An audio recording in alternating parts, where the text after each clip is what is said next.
Chapter 2026. As soon as they entered the room, Noah and the others immediately saw Finn sitting behind a desk that did not match his size at all. In addition to Finn, Gareth was also present. In addition to Riveria, Ace, Tiona, and Tioni, all of the higher-ups of Loki's clan were gathered together except for Bert.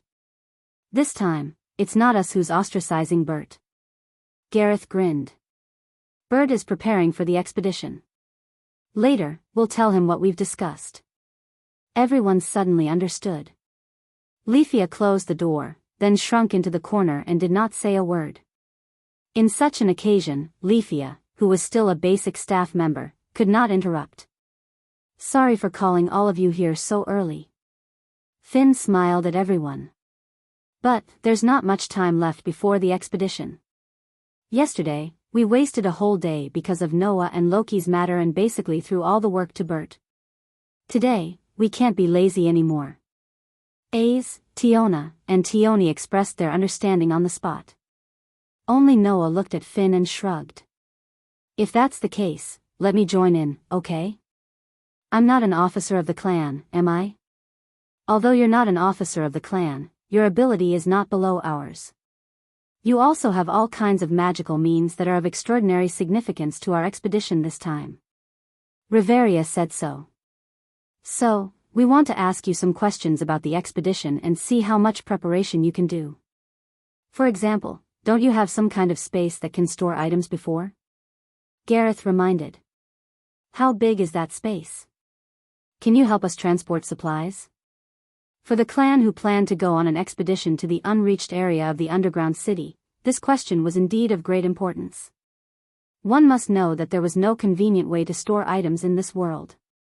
Basically, the transportation of supplies had to be done by hand.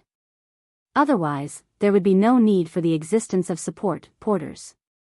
Loki's clan had a lot of business, so it was impossible for them to not prepare enough supplies. However, the problem of transportation and carrying needed to be considered. Food, water, clothing, weapons, props, and other supplies, no matter how well prepared they were, if there was no way to transport and carry them without affecting the battle, then it would be meaningless. Not to mention, the purpose of the dungeon expedition was to explore the dungeon and obtain higher level and quality magic stones, dropped items, herbs, and minerals as spoils of war. Those were things that needed to be sold on the ground. Otherwise, as a pure exploration class spawn, if they didn't earn a lot from this aspect, all of them would have to eat dirt. Previously, we encountered a bunch of monsters that could dissolve weapons in the area below the 50th floor. In the end, because our weapons were exhausted and we couldn't explore any further, we could only return with our tails between our legs. Tiona pouted. This time, although we are preparing to go on an expedition with the blacksmiths of Hephaestus clan, the blacksmiths can only help us repair our weapons. We still need to prepare a lot of things, right? In the past, there was also a lack of food. In the end, we had no choice but to give up on exploring the deeper regions, Tioni nodded. If you can really help us transport some of the supplies, we can extend the exploration time. It's really meaningful. Apart from that, Noah also has the means to strengthen the abilities of others, right? Finn looked straight at Noah. That method will also greatly increase our combat power. It will also make our exploration more convenient and smoother. If we encounter monsters that are too powerful, we can even fight them to the end. Perhaps we can obtain a very high amount of EXP, or even an unimaginable harvest. Why was Loki so desperate to recruit Noah into his clan? Apart from admiring Noah, it was also his foresight that allowed him to see the importance of Noah's activities to his clan. With Noah's various magical means, as long as he casually brought out one or two of those mentioned above, the rewards of an expedition would be unimaginable. In this way, before the leaders decided to go on an expedition, they naturally needed to understand the real situation of Noah's means so that they could be prepared. In this regard, Noah naturally understood. In that case, if you have any questions, feel free to ask. Everyone burst into laughter at once. Because this was a good opportunity to understand the mysterious Noah. Even AIC and Leafia's gazes were fixed on Noah. Their eyes were filled with anticipation and excitement. Then, the first question, Finn said. Like you said earlier, how many supplies can your storage space help us carry? It doesn't matter how much. Noah gave an answer that shocked everyone. As long as it's food, water, clothes, weapons, and tools, it can carry as much as it wants. Even the magic stones used to make magic stone products and the ores and herbs used to make weapons and tools can be stored. It can carry as much as it wants. Then. Tiona's eyes widened in shock. Doesn't that mean we don't need reinforcements? No, it's just a storage item at best. It can only be used for storage and can't be recycled. Reinforcements are still necessary, Noah refuted Tiona's statement. However, you don't have to worry about the safety of the things stored inside. For example, the shelf life of the food. This space can always maintain the freshness of the food and water. No matter how much you prepare, you won't have to worry about it going to waste. That's great news, Gareth's eyes lit up. In this case, we don't have to worry about the supplies at all. We don't even have to worry about not being able to bring too much loot on the return journey. Yes. Tiona nodded repeatedly. In the past, almost every time we explored, we stopped and embarked on the return journey. This time, we don't have to worry about transportation at all. It's great to have such a huge surprise right off the bat. This time, we have to prepare a lot of supplies, Finn said with a smirk. What about the means that can increase our abilities? What are the specific restrictions? It's very simple. Basically, as long as you can bear it, it will be able to multiply your strength infinitely. Even reaching the realm of God is not a dream, Noah once again said in a casual manner, shocking everyone. The stronger you are, the more strengthening you can get. With you, Ace, Riveria, and Gareth who are LV 6, it's estimated that it won't be a problem to strengthen to LV 7. Ignoring the silence of Ace and the others, Noah continued. However, that's only a temporary power after all. There's a time limit. Once the maintenance time is over, you'll all return to your original form. You'll also consume a lot of physical strength because you've used too much strength. If you don't have sufficient preparation, it's best not to use it casually. It seems that we still need to prepare more recovery elixirs to restore the physical strength consumed. Finn exhaled. What about the magic swords you used before that won't be damaged? Can you lend them to the members of the clan tribe? Are you talking about the noble phantoms? Noah sighed. Don't count on that. Now, I don't have any noble phantoms left. Huh? Ace was stunned. Why? Leafia couldn't help but interrupt. It's more or less troublesome to explain. Noah rubbed his eyebrows and said so. It's roughly because something terrible happened. In order to protect myself, all my noble phantoms became the price. Oh. Gareth was surprised. Something that even you think is terrible? That's right. Noah said helplessly. Something that even I think is terrible. That's to say, after the two good news, there's another bad news, right? Riveria nodded her chin. However, it's already very helpful to be able to solve the problem of materials and transportation, and also allow us to have the means to increase our overall strength at a critical moment. This is the advantage of our expedition this time. Finn stood up and looked around at everyone present. In that case, let's get ready. After 3 days, we'll enter the underground city. Everyone suddenly nodded their heads heavily. Even Noah began to look forward to it. The unreached area? What would it be like there? Chapter 2027. Clang. The chilling swordlights were like two lightning bolts that fiercely collided in the air, causing crisp clashing sounds and sparks. In the atrium where the sun had just risen, a man and a woman were sweating to their heart's content, letting the long swords in their hands collide with each other. Bathed in the morning sun, they continued to attack and defend. The continuous clashing sounds reverberated in the atrium. The collision of swords went on for who knows how many rounds. Noah and AIC continued to spar like they did on the first day, and the battle became more and more intense, causing several extremely thrilling situations that were enough to frighten any onlooker. This kind of practice continued until the bass began to become more lively. Huff. Huff. Huff. AIC finally lowered the hand that had been holding the sword and began to gasp for breath. A lot of sweat flowed down her cheeks, and even a pair of crystal-clear eyes began to show some fatigue. On the opposite side, Noah also lowered the sword in his hand. Although some sweat flowed down his body, he didn't speed up his breathing in the slightest. Obviously, he wasn't sweating because of physical exhaustion, and seemed to have more than enough to spare. In this regard, AIC began to feel a kind of pressure in her heart. 3 days had passed since the last meeting of the cadres of Loki's clan to decide on the expedition. Not long after, the expedition of Loki's clan would begin. During these 3 days, Finn, Riveria, and Gareth, who were the leaders of the clan, had been busy preparing all kinds of supplies. Tiona, and Bert were all running errands, and they were almost nowhere to be seen all day. As a cadre of Loki's clan, AIC was naturally ordered to do some things. However, the blonde girl wasn't good at this kind of thing. She only knew how to fight and kill, and wasn't even very good at communicating with people. Therefore, she was even less arranged than Leafia, which made the girl very depressed. There was only one thing that made AIC happy.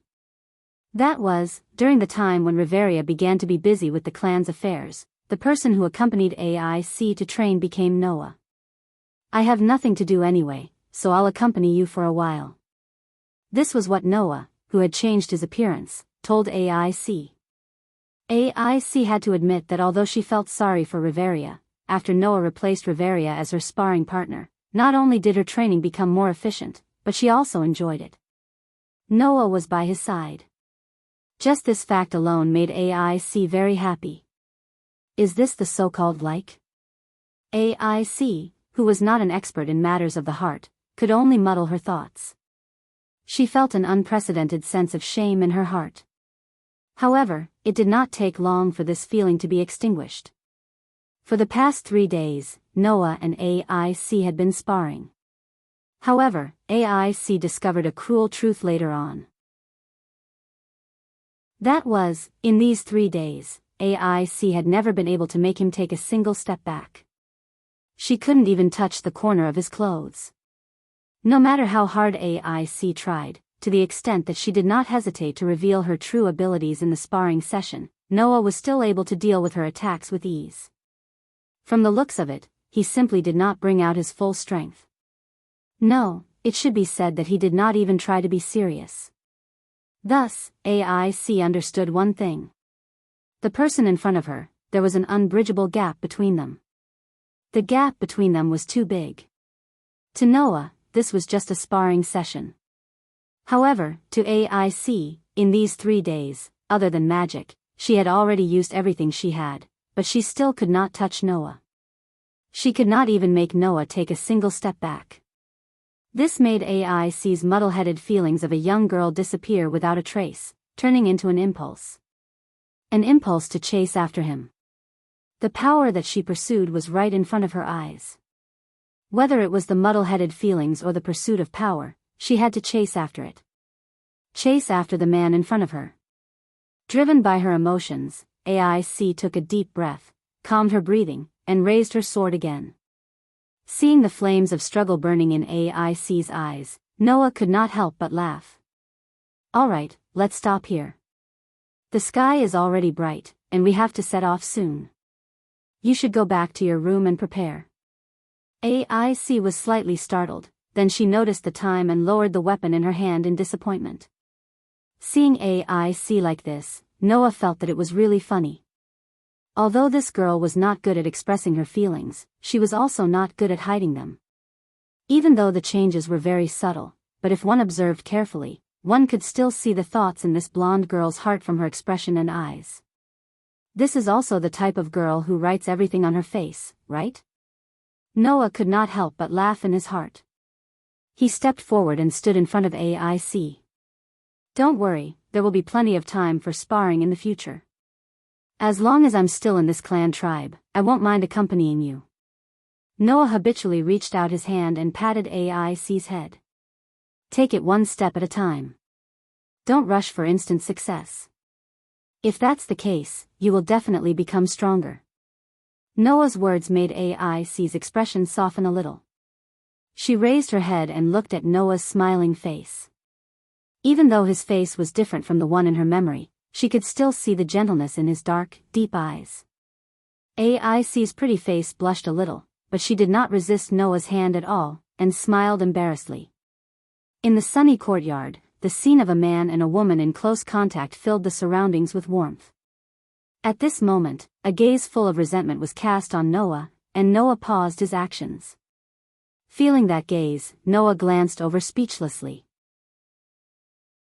All he saw was that in the corner of the courtyard, a cute elf girl with sharp ears was hiding there, glaring at Noah with resentment as if she was looking at a mortal enemy. Who else could it be other than Leafia? Noah could even use his eternally strengthened hearing to catch the elf girl's mutterings. Too cunning. Too cunning. Not only does he monopolize Miss AIC all day long. He even caresses Miss AIC's head like that. He immerses himself in such a good atmosphere. He's really too cunning. Too hateful. The elf who yearned for the golden-haired, golden-eyed girl continued to release her resentment, giving Noah a headache. In these 3 days, the same thing happened many times. Whenever Noah was alone with AIC, Leafia would always appear in all sorts of corners and stare at Noah as if she was looking at her father's murderer. It was as if she was his spirit, making Noah feel that he might be cursed by this girl. In this regard, Noah really wanted to say something. Everyone knows that the werewolf likes AIC. Why don't I see you being his spirit? In the end, of course, Noah didn't say that out loud. At this moment, the elf girl's resentful voice carried a hint of anger. She couldn't help but jump out and yell. You've been touching her for too long. As she shouted, Leafia rushed forward with an astonishing momentum and dragged AIC away. Leafia? AIC was startled. Miss AIC. Leafia faced AIC and revealed a smile as if she was deliberately ignoring Noah. Let's go prepare for the expedition. Leafia's smile was indeed very cute, proving that there was no such thing as an ugly elf. But for some reason, AIC felt that Leafia's smile was a little scary. In an instant, she was overwhelmed by Leafia's inexplicable aura and nodded weakly. Humph. Leafia snorted coldly at Noah and turned her head away, leaving the back of her head to Noah. She then held AIC's hand and walked towards the mansion. AIC seemed to want to say something to Noah, but she was forcefully dragged away by Leafia. She could only look at Noah like an abandoned animal. In the end, she was still brought into the mansion and disappeared from Noah's sight. Noah was really amused. This clan tribe is indeed far more interesting than I imagined. As Noah sighed, the bell for dinner rang. In an instant, the lively atmosphere in the mansion changed completely. Because everyone knew. After dinner, it was time to start the expedition. Let's hope something interesting will happen. With this thought in mind, Noah also walked into the mansion. Chapter 2028. On the day when Loki's clan decided to go on an expedition to the underground city, the weather was very good. Warm sunlight poured down from the sky, illuminating the white-walled tower standing in the center of the city, the Tower of Babel. And in front of the Tower of Babel, a group of heavily armed people was gathered here. This group of people seemed to have occupied this territory, and a large area around it was empty. The adventurers who planned to go to the underground city were like a crowd of onlookers, surrounding the group and pointing at them. If you looked carefully, you would be able to see it. In front of the group, a flag with a clown pattern was fluttering in the wind. Only under a flag could people form a group. This sentence was heard countless times in the box, and now it was displayed in the most realistic way in another world, in the most realistic way in front of Noah. Noah gathered here with the rest of the members of Loki's clan. He blended in with the crowd, making full use of the advantage of his common face.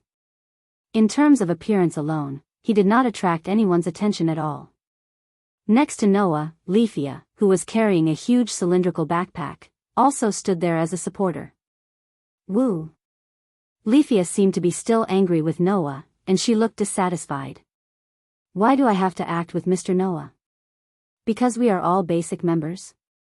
Noah said teasingly. The expedition must be dominated by the first-level adventurers. LV-4S and LV-3S like us can only be the support, and when the conditions allow, we can only act as the rear guard. As Noah said, the first-level adventurers, such as Ace, Tiona, Finn, Riveria, Gareth, and Bert, stood at the forefront of the team, majestically receiving the worship of the adventurers around them. In the eyes of others, these first-level adventurers were undoubtedly the protagonists of the expedition of Loki's clan. As for LV-4 players like Noah and LV-3 players like Leafia, in the eyes of others, they were really just insignificant members of the team. At this time, they could not steal the limelight at all. After all, the deeper areas from the 37th floor onwards were not an area that LV-3 and LV-4 adventurers could enter.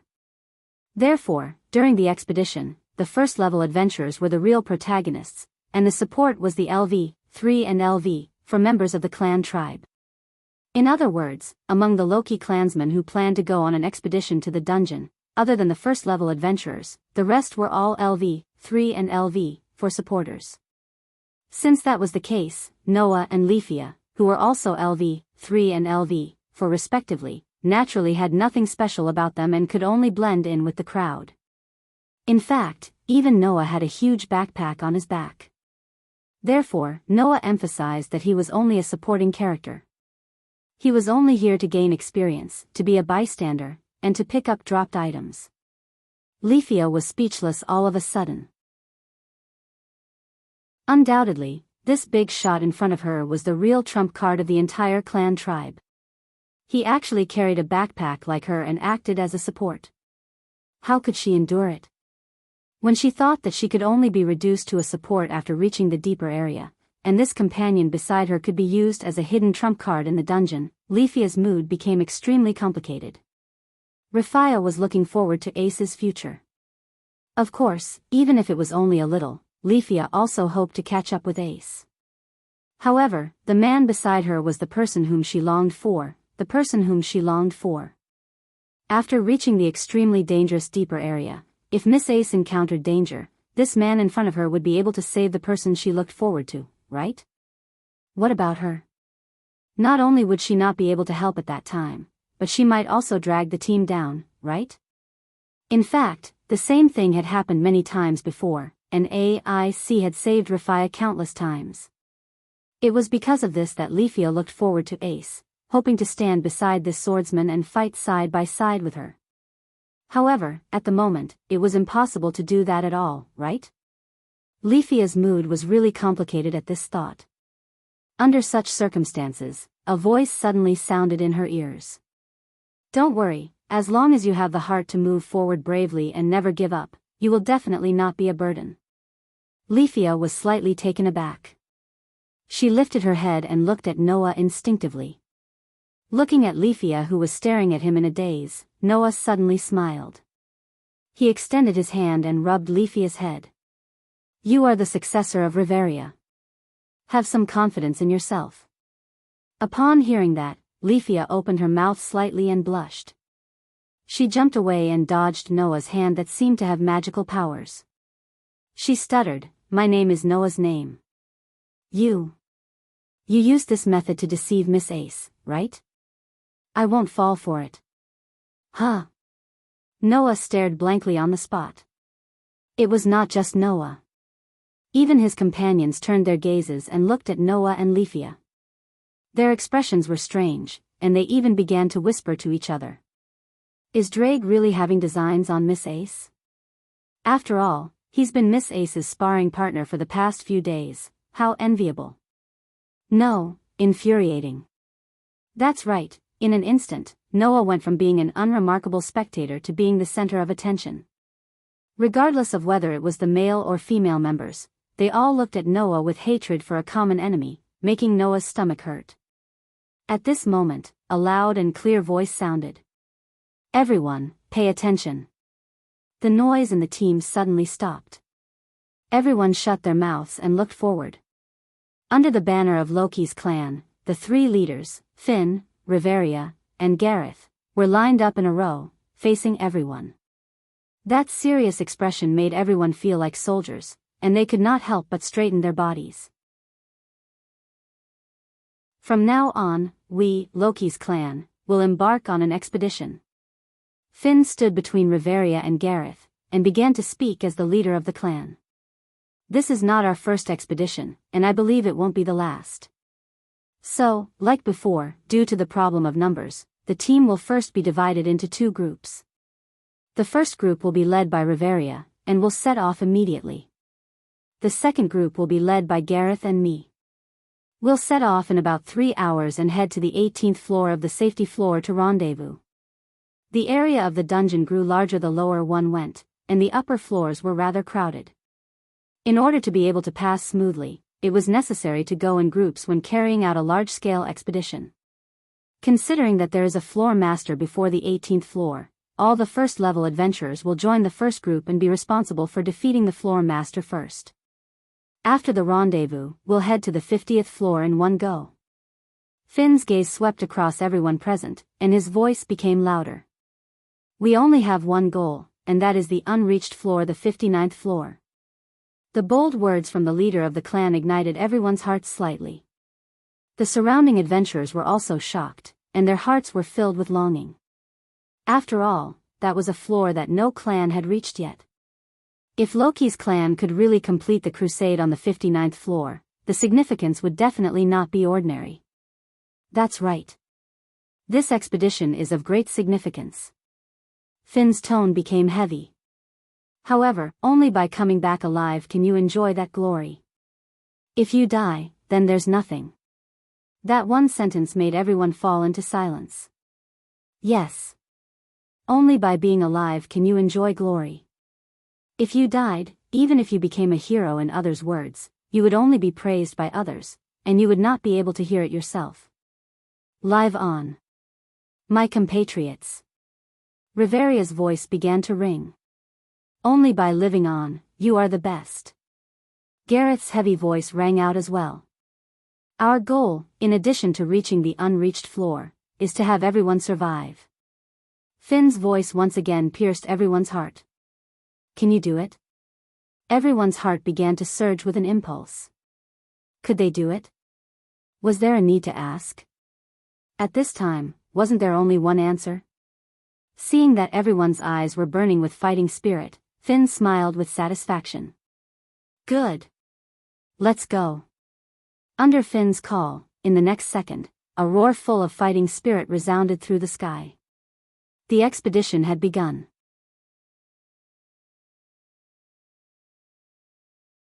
Chapter 2029. On the top floor of the towering Tower of Babel, Freya looked down at the Loki's clansmen who swarmed into the bottom of the tower and entered the underground city.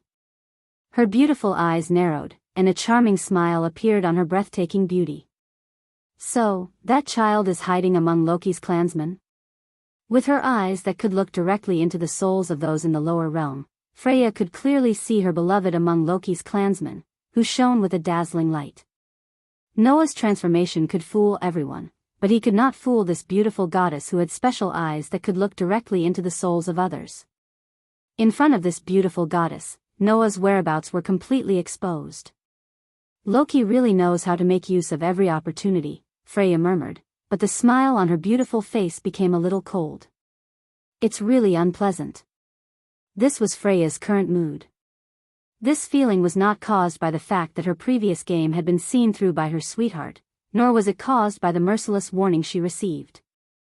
It was just pure jealousy. Freya could ignore the fact that Noah had joined Hestia's clan. Because, in Freya's eyes, Hestia was not a difficult goddess at all.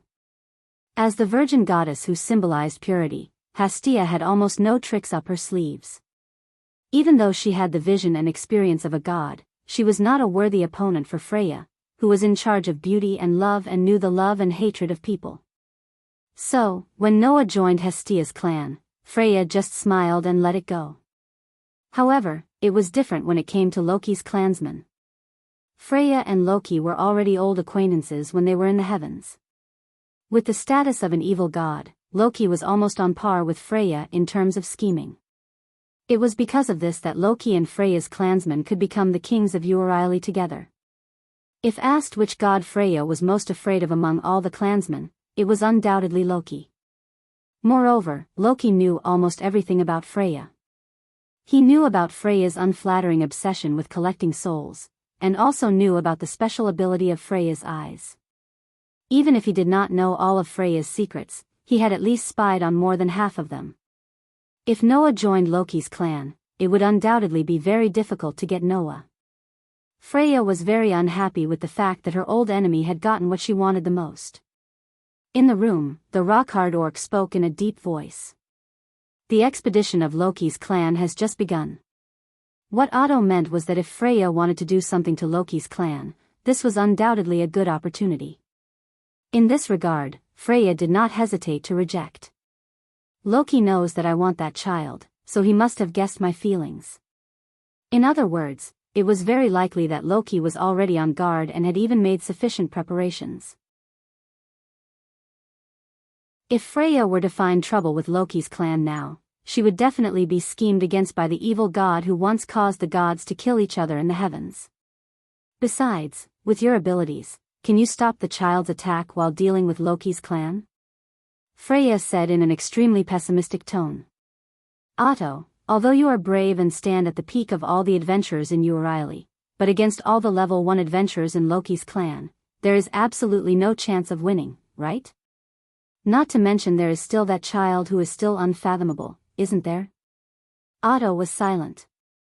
Silence was equivalent to consent. Obviously, although Otto was the only LV7 in Uareili, there was no way he could face so many level 1 adventurers in Loki's clan alone. Ace, Finn, Riveria, and Gareth were all LV6. Tiona, Tioni, and Bert were all LV5. In the face of 7 level 1 adventurers, more than half of which were LV6. Even Otto had no chance of winning. Unless Freya's entire clan attacked. After all, in Freya's clan, in addition to Otto who was LV7, there were 3 LV6. And 4 LV5. That was enough to fight against Loki's clan. Unfortunately, there was also the unfathomable Noah in Loki's clan. That child is enough to break all the balance and redeem all the disadvantages. Freya swayed the red wine in the glass in her hand, her seductive lips slightly parted as she said so. Otto, you have to understand that after that child joined Loki's clan, we no longer have an advantage, even if we have you. Oda was silent once more. In this regard, Freya's mood naturally became even more displeased. After a while, she smiled sweetly. Forget it, even Loki can't really hold that child. When they come back from the underground city, we will pay them a visit. Yes. Oda replied. Woo woo woo woo woo. In the 17th floor of the underground city, in the huge cavern leading to the 18th floor, an earth-shaking roar suddenly resounded. Boom! Accompanied by a heavy tremor, a tower-like foot fiercely stomped on the ground, causing the ground to shake and the entire cavern to tremble, scattering dust everywhere. A huge humanoid monster nearly 10 meters tall, the floor master named Goliath stomped on the ground, raised his fist, and punched at the troops in front of him, causing a gust of wind to blow. It was a terrifying blow that was enough to seriously injure a LV5 level 1 adventurer. Although classified as LV4, in terms of pure arm strength, Goliath was undoubtedly stronger than a LV5 level 1 adventurer who was good at developing strength. Therefore, even LV5 adventurers, or even LV6 adventurers, generally would not foolishly resist Goliath's direct attack. The adventurers of Loki's clan were naturally the same. Dodge. Following Riveria's order, the adventurers of Loki's clan all retreated in front of Goliath. Boom! The earth-shattering roar turned into a sound wave, violently blowing in all directions. Goliath's direct attack shattered the ground, and rocks and debris were like huge bullets from the sky, violently flying in all directions, disrupting the formation of the retreating members of Loki's clan. In this regard, Riveria calmly ordered. Attack! With Riveria's order, the dwarves raised their battle axes, the Amazons raised their long swords, the orcs raised their bows, and the elves raised their magic wands, launching a fierce attack on the huge floor master.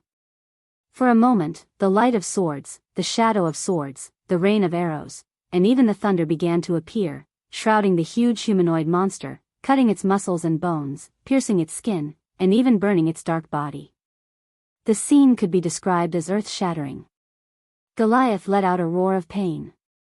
Seeing the basic members of Loki's clan surrounding the huge humanoid monster, carrying out an extremely effective fierce attack, the level 1 adventurers who were on standby at the rear began to chat with a relaxed expression. It's going very well, Tiona said with some boredom. In this way, we can't make a move. Goliath is not an opponent we need to face in the first place, Tiona reminded. In the past, when we were on expeditions, Goliath was also dealt with by those low-level members of the clan. Don't complain.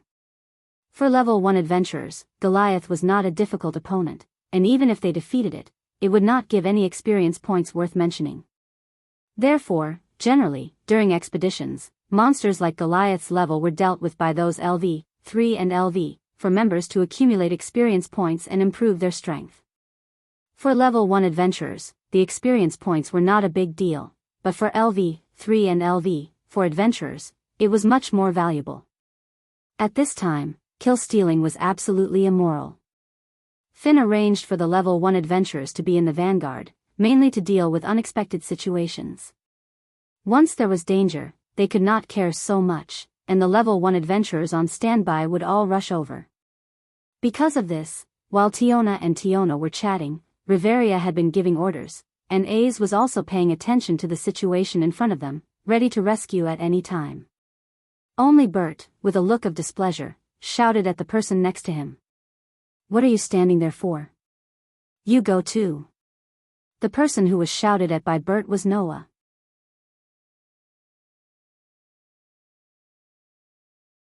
Chapter 2030. In fact, Bert had been unhappy with Noah for a long time. The reason was simple. At the beginning of the expedition, the areas before the deeper layers were for LV3 and LV4 adventurers to accumulate experience points. When exploring the unreached areas, only level 1 adventurers above LV5 could be of use. The rest of the adventurers joined as rear guards and support. In other words, by the time they reached the deeper area, the level 2 adventurers who were only level 3 and level 4 were almost useless. They could only stay in the garrison, take care of the supplies and spoils, and serve the level 1 adventurers who were fighting at the front line. If they didn't accumulate experience points while they could still be of use, then the expedition would really be just a porter and a waiter. Other than broadening their horizons, they wouldn't gain anything. It was precisely because of this that in the first half of the journey, the LV5 and LV6 first-level adventurers were only holding the line, while the LV3 and LV4 second-level adventurers were required to fight on the battlefield, accumulate experience points, and gain growth. However, what was this guy who was also LV4 doing? Ignoring the floor master, who was a highly sought-after prey, this guy actually stayed in the same spot and watched with relish. How could Bert be happy like this? Even that stupid elf who had been following behind Aeth grabbed his wand and rushed forward. Do you think that the EXP gain method is fair game? Bert glared at Noah with a ferocious glare. Hurry up and fight for me. After saying that, Bert lifted his foot and kicked Noah's back unceremoniously. It seemed that he intended to kick Noah to the front line. However, Noah, who was carrying a huge backpack, suddenly turned around and lightly dodged the kick. After shrugging his shoulders, he didn't even take off the huge backpack on his back. Instead, he rushed forward like a sharp arrow. Wait! Tiona and Tyagni almost cried out in surprise at the same time. AIC was even more surprised. She instinctively raised her feet, intending to charge forward. However, before that, Riveria stopped them. Don't worry, Riveria said in a voice that Bert couldn't hear. He knows what he's doing. As if to prove Riveria's words, Noah, who had transformed into a gale, rushed forward and immediately blended into the crowd, starting to fish in troubled waters. At the very least, to A's, Riveria, Tiona, and Tiny, who knew Noah's true strength, Noah's performance could only be described as fishing in troubled waters. They saw that Noah, who was mixed in the crowd, had not taken off the huge backpack on his back.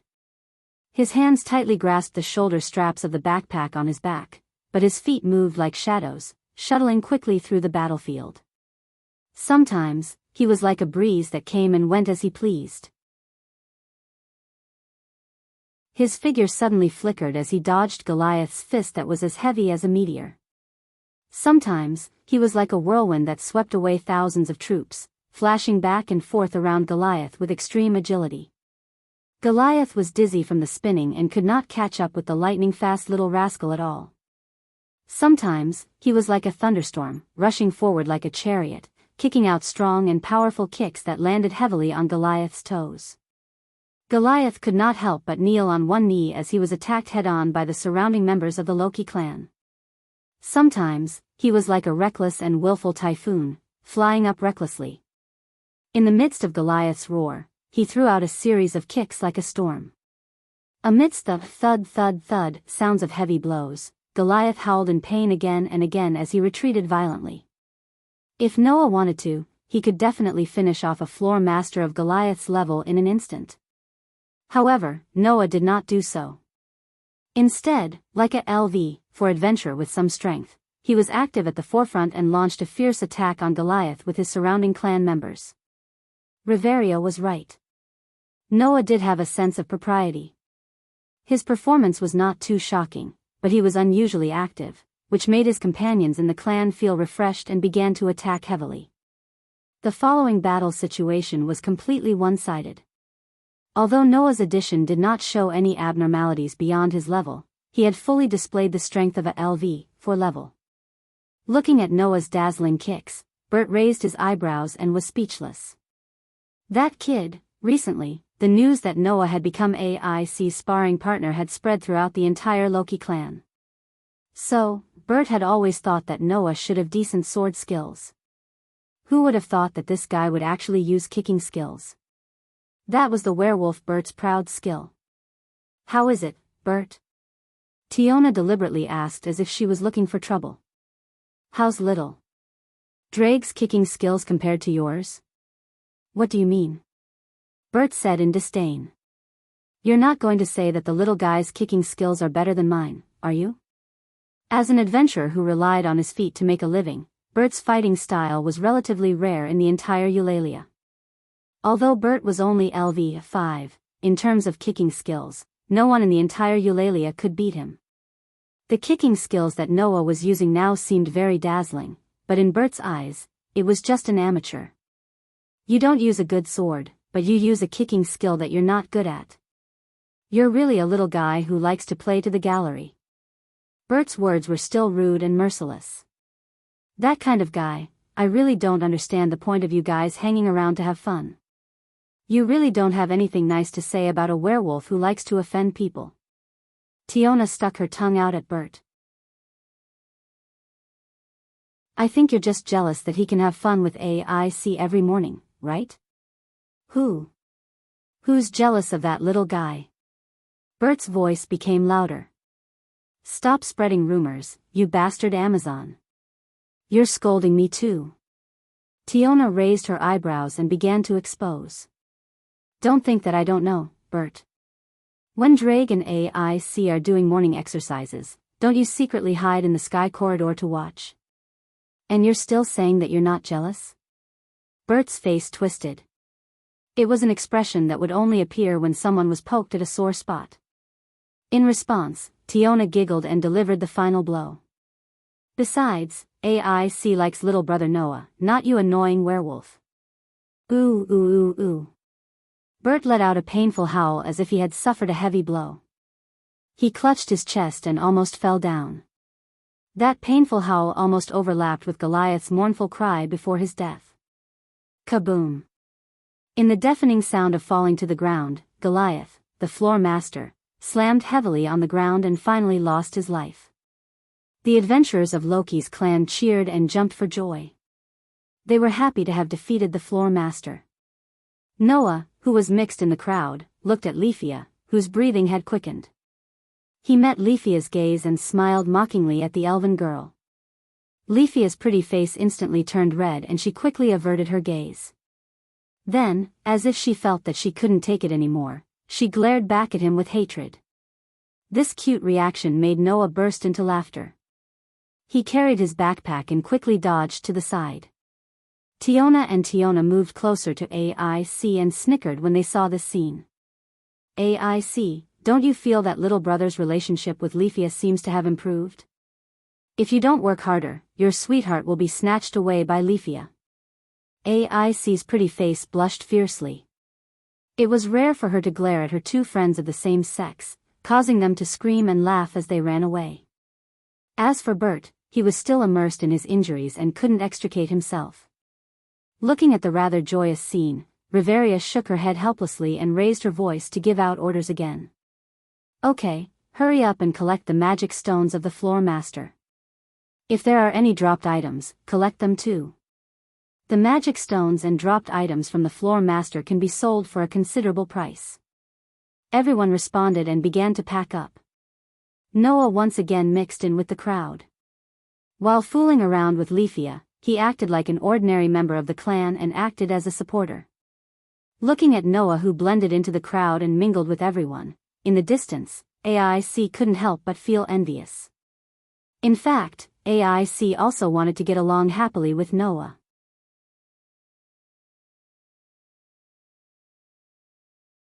Chapter 2031. The 50th floor of the dungeon. Like the 18th floor, it was one of the few safe floors in the dungeon that did not produce monsters. It was also the last safe floor before reaching the domain.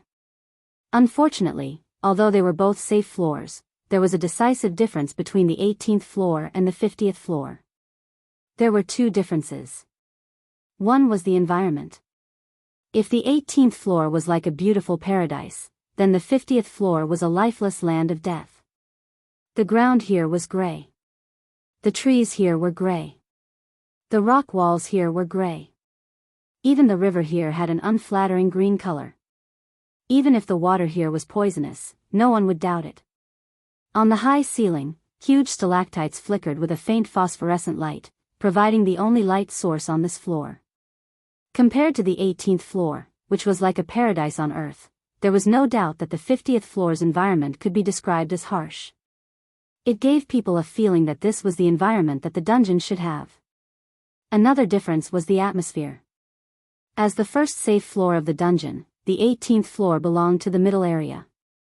Usually, there would be many adventurers who would use it as a temporary base. There was a lively atmosphere. But the 50th floor was different. As the front line of the dungeon, there were only a few adventurers who could come here. Generally speaking, if it wasn't a large group of famous clan members in Orly, they wouldn't be able to come to this floor.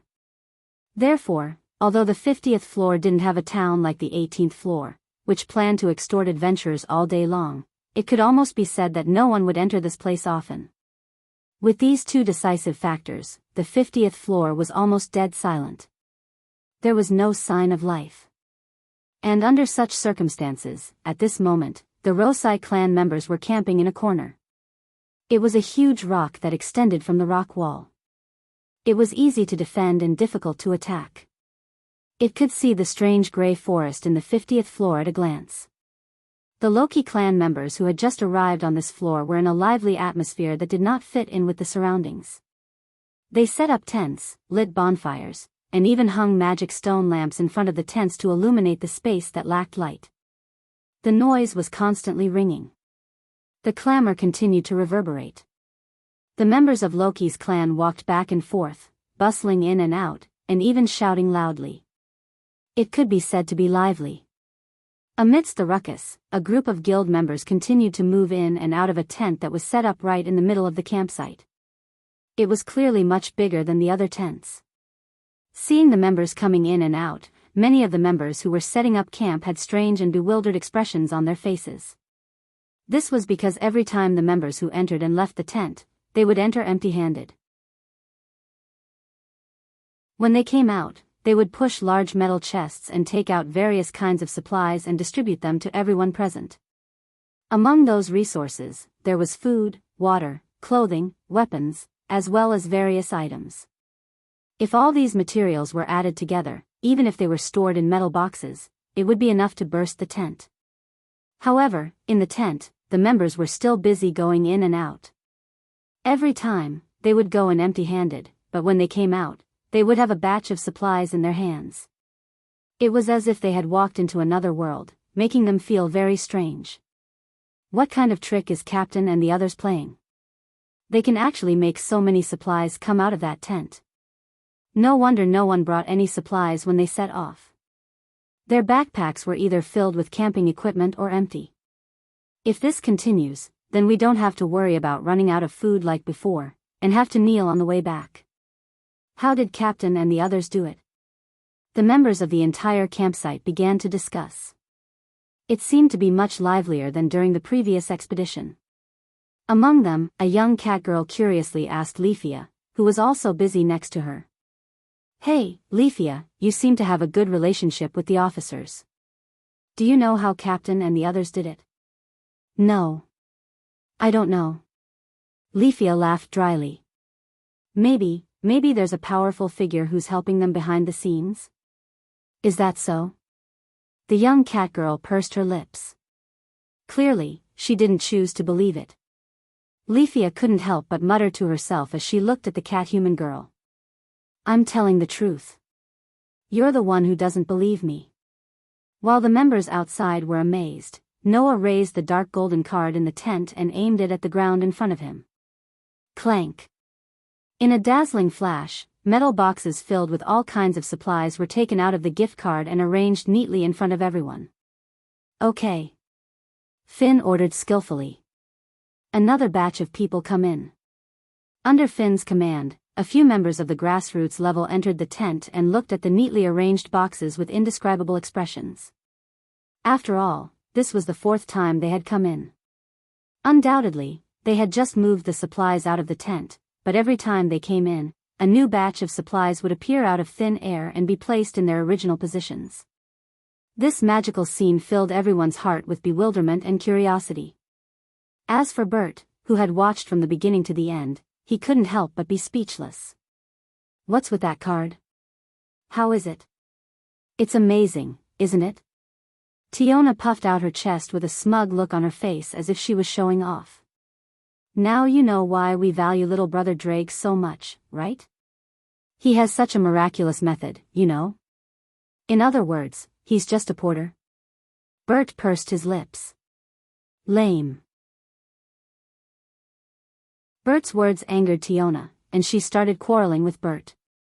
While Tiona and Bert were quarreling, Noah took out another batch of supplies and asked Finn to order people to move them out. "How is it?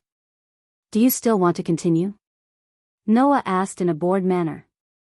"There's still more than half of the supplies that haven't been taken out." "Half?" Finn licked his thumb. It was his habitual action when he was hot-blooded or deep in thought. That was what Finn said. "Although there's still more than half, the supplies that have been taken out are enough to last for half a month. So, let's leave it at that for the time being." Noah nodded nonchalantly and the gift card in his hand dissipated like a phantom. Everyone was intrigued by this magical means.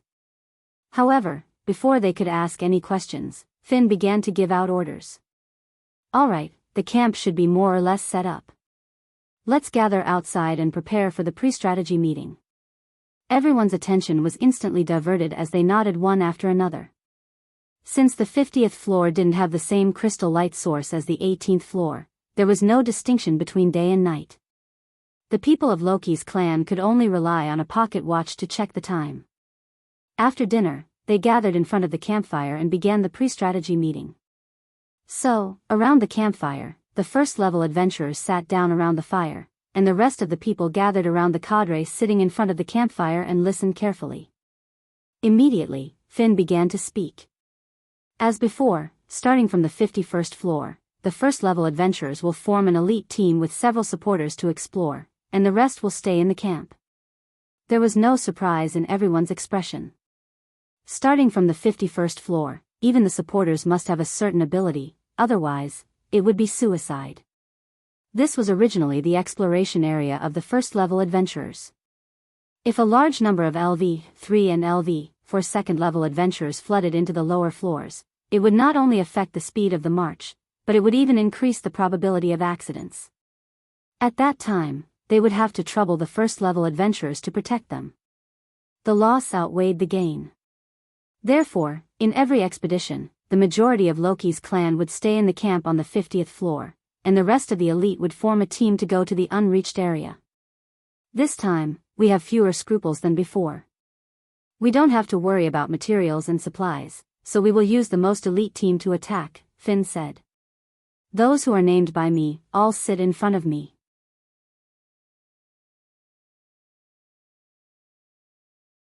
Chapter 2032. Finn's words caused the expressions of all the members to tighten slightly. This time, the announcement was not a joke. Not to mention the clearers, even the clearers who stayed behind could be in danger.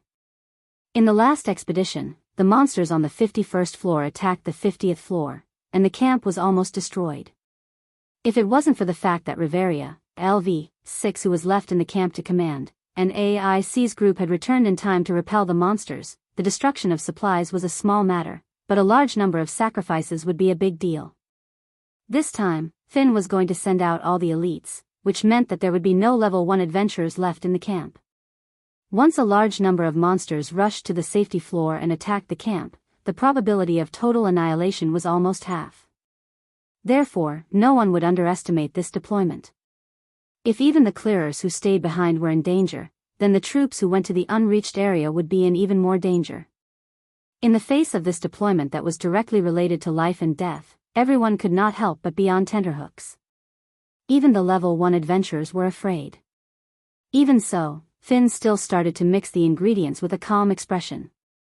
The members who will join the clearers are me, Riveria, Gareth, AIC, Tiona, Tioni, and Bert. All the level 1 adventurers will join the team. This arrangement was not unexpected. Therefore, in front of the campfire, the level 1 adventurers were all sitting, and they were not moved. Then, Finn spoke like this. As for the support, I thought about it, and finally decided to only let 2 people join the team. 2 people? Everyone was stunned. 2 people? Bert frowned and said so. I don't have any opinion, anyway, the fewer people the better. That way, they won't drag me down. But considering the weapons and items we need to carry, as well as the magic stones and spoils of war, 2 people is not enough, right? Don't worry, I have also thought about this. Finn made a calm gesture and said so. As for the issue of carrying items, as long as Drake is here, no matter how many people we lack, we can make up for it. Hearing this, everyone's eyes were focused on Noah, who was mixed in the crowd. Noah raised his eyebrows and smiled. In other words, one of the 2 supporters is me? Of course, Finn replied with a smile. Or rather, with your support, we have a better chance of survival. Finn's overly high evaluation surprised everyone. Including Bert. Only Ace, Tiona, Tyogni, Riveria, and Gareth nodded in agreement, causing the members of Loki's clan to look at each other. Sure enough, there was something special about this new LV-4. Otherwise, the cadres wouldn't have paid so much attention to her. Finn added when everyone was thinking about it. Of course, considering that the reinforcements will also have to act as the rear guard and provide fire support, the other reinforcements will be Leafia. Huh? Leafia was shocked. Me? No need to doubt it. Gareth laughed. You are the successor of Riveria and the deputy leader of the clan in the future. Who else can it be if not you? But, I'm only LV-3. Leafia was nervous. Compared to me, there are so many LV-4 companions here. You should choose them, right? Is there a difference? Tiona directly threw out such a sentence. On the floors below the 51st floor, as long as it's not a LV-5 first-level adventurer, whether it's LV-3 or LV-4, there's no difference, right? Leafia was suddenly speechless. Yes. For the areas below the 51st floor, whether it's LV3 or LV4, there's no difference. Because it's not a place where second-level adventurers should go. So, we only consider firepower, not level. Riveria looked at Leafia. And just in terms of firepower, you, who has mastered more magic and is a magic-specialized type, are undoubtedly the best candidate. 1,000 elves. That was the title Leafia got. As the name implied, it meant that Leafia could use more than 1,000 kinds of magic. However, to be more precise, it should be said that one of Leafia's magic gave her this possibility. The name of the magic was the Circle of Elves. It was a summoning magic. It didn't summon monsters, but magic itself. As long as it was a magic belonging to the elves, Leafia could use it at the cost of consuming the corresponding spiritual power of the magic. In other words, as long as Leafia paid the spiritual power needed to use the Circle of Elves, plus the spiritual power needed to be consumed to summon the magic, she could use any magic used by the elves. Of course, the condition was that she must completely master the magic effect needed to summon and the incantation needed to be chanted. Otherwise, she would not be able to succeed. In view of this, in theory, as long as she mastered enough magic effects and incantations, then Leafia could use all the magic used by the elves. In view of this possibility, the gods gave her the title of 1,000 Elves. It was because Leafia had such a possibility that this elven girl could become the successor of Eulalia's most powerful sorcerer, Riveria. As for the so-called magic specialization, it referred to the magic item in Leafia's ability value. Your magic was trained to the max level, which is to say, reached the S stage before it was upgraded, right? Finn said so. You have trained your magic to the max level and have skills to assist you. In terms of firepower alone, you have already completely surpassed the level of LV4 and reached the level of LV5. Once you successfully use magic, we have to retreat. As a rear guard, we have to pay attention to your firepower. In addition, you can use more types of magic to deal with various situations. I think that you can play a role beyond LV4. So, Leafia, you will join our team as the second support. Riveria said with one eye closed. If you don't want to come, then we won't force you. Hearing this sentence, Leafia couldn't help but look at AIC's direction. AIC met Leafia's gaze, her crystal-clear eyes sparkling like the stars in the night sky. Looking at the person she looked forward to, Leafia's heart gradually became firm. I understand. Leafia nodded stiffly. No, please let me go with you. Riveria, Gareth, Tiona, and Tyogni all smiled. Very good. Finn nodded. Then the clearers have decided, the 9 of us will form the clearers together. Humph, Bert glanced at Noah and Leafia. Don't drag me down, little guys. Noah curled his lips and smiled, while Leafia's pretty face sank. She seemed to be really nervous. However, under AIC's gaze, Noah and Leafia both sat down on AIC's left and right sides. As for the rest of you, stay in the camp and help us prepare supplies. Finn looked at the members who were standing. You must be careful, just like the previous time, when a large number of monsters appear. Your mission is to defend, and the key is to make use of this terrain that is easy to defend and difficult to attack. There is a batch of magic swords among the distributed supplies. If there is no other choice, use the magic swords to repel the monsters. Understood? Yes. All the members of the group answered. That's the basic allocation. As for the specific allocation of posts, it's up to you to decide. Finn said and stood up. The meeting ends here. Tonight, except for the night watch, the rest of you are to have a good rest, especially the clearers. If you are listless tomorrow and accidentally lose your life in the dungeon, then don't expect me to offer flowers at your graves. After that, Finn signaled Riveria and Gareth with his eyes, and they walked to the big tent in the middle of the room. The members looked at each other, not knowing what to say, and fell into an indescribable silence. Only the clearers who were sitting in front of the campfire were calm. No, there was an exception. Leafia gritted her teeth tightly, and her small hands were trembling slightly, which made AI see a little worried. Looking at Leafia like this, Noah fell into deep thought.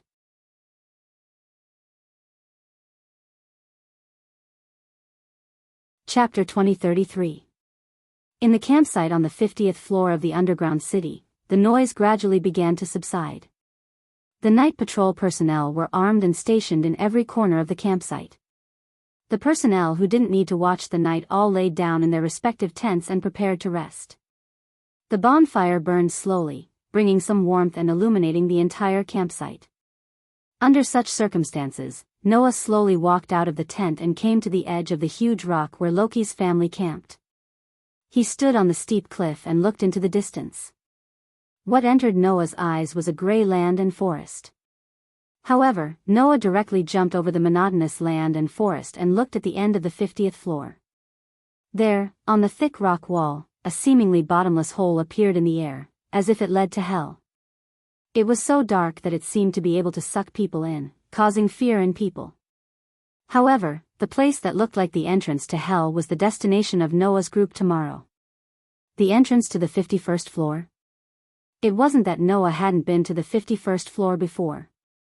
In the beginning, in order to train his newly acquired ability, Noah went deep into the deeper area more than once and went on a solo expedition to the 51st floor. Noah didn't have a deep impression of that place.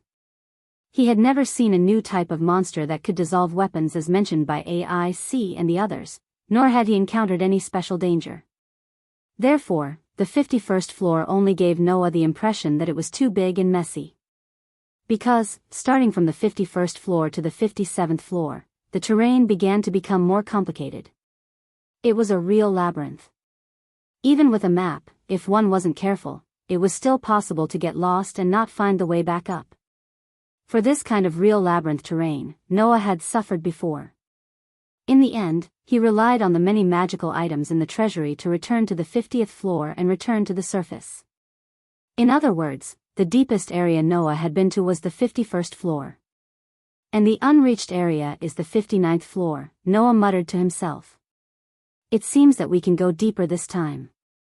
The reason why Noah returned to this world and all the worlds he had been to before was to follow Gaia and Alea's instructions and not leave behind any regrets. He wanted to return to this world and see the people who were tied to him. Now, the arrangements for Hastia's family had been completed. Even without Noah, with the help of Chun-Ji's magic and the protection of Loki's clan, Hastia's clan wouldn't have any problems. In that case, Noah thought about what he had not done in this world. The answer he got was that he was curious about the area below the dungeon. It's not a bad idea to learn a little before we leave, and we can also repay Loki's conditions. Just as Noah was thinking about this, a voice suddenly sounded in his mind. You've come to an interesting place.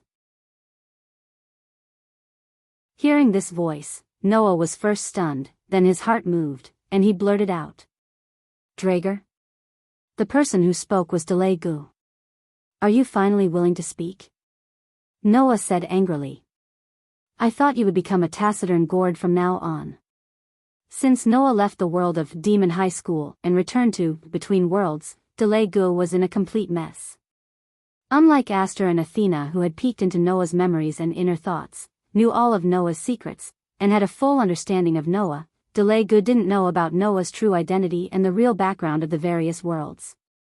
So, when Noah brought Delegu into Between Worlds, Delegu was in a complete mess.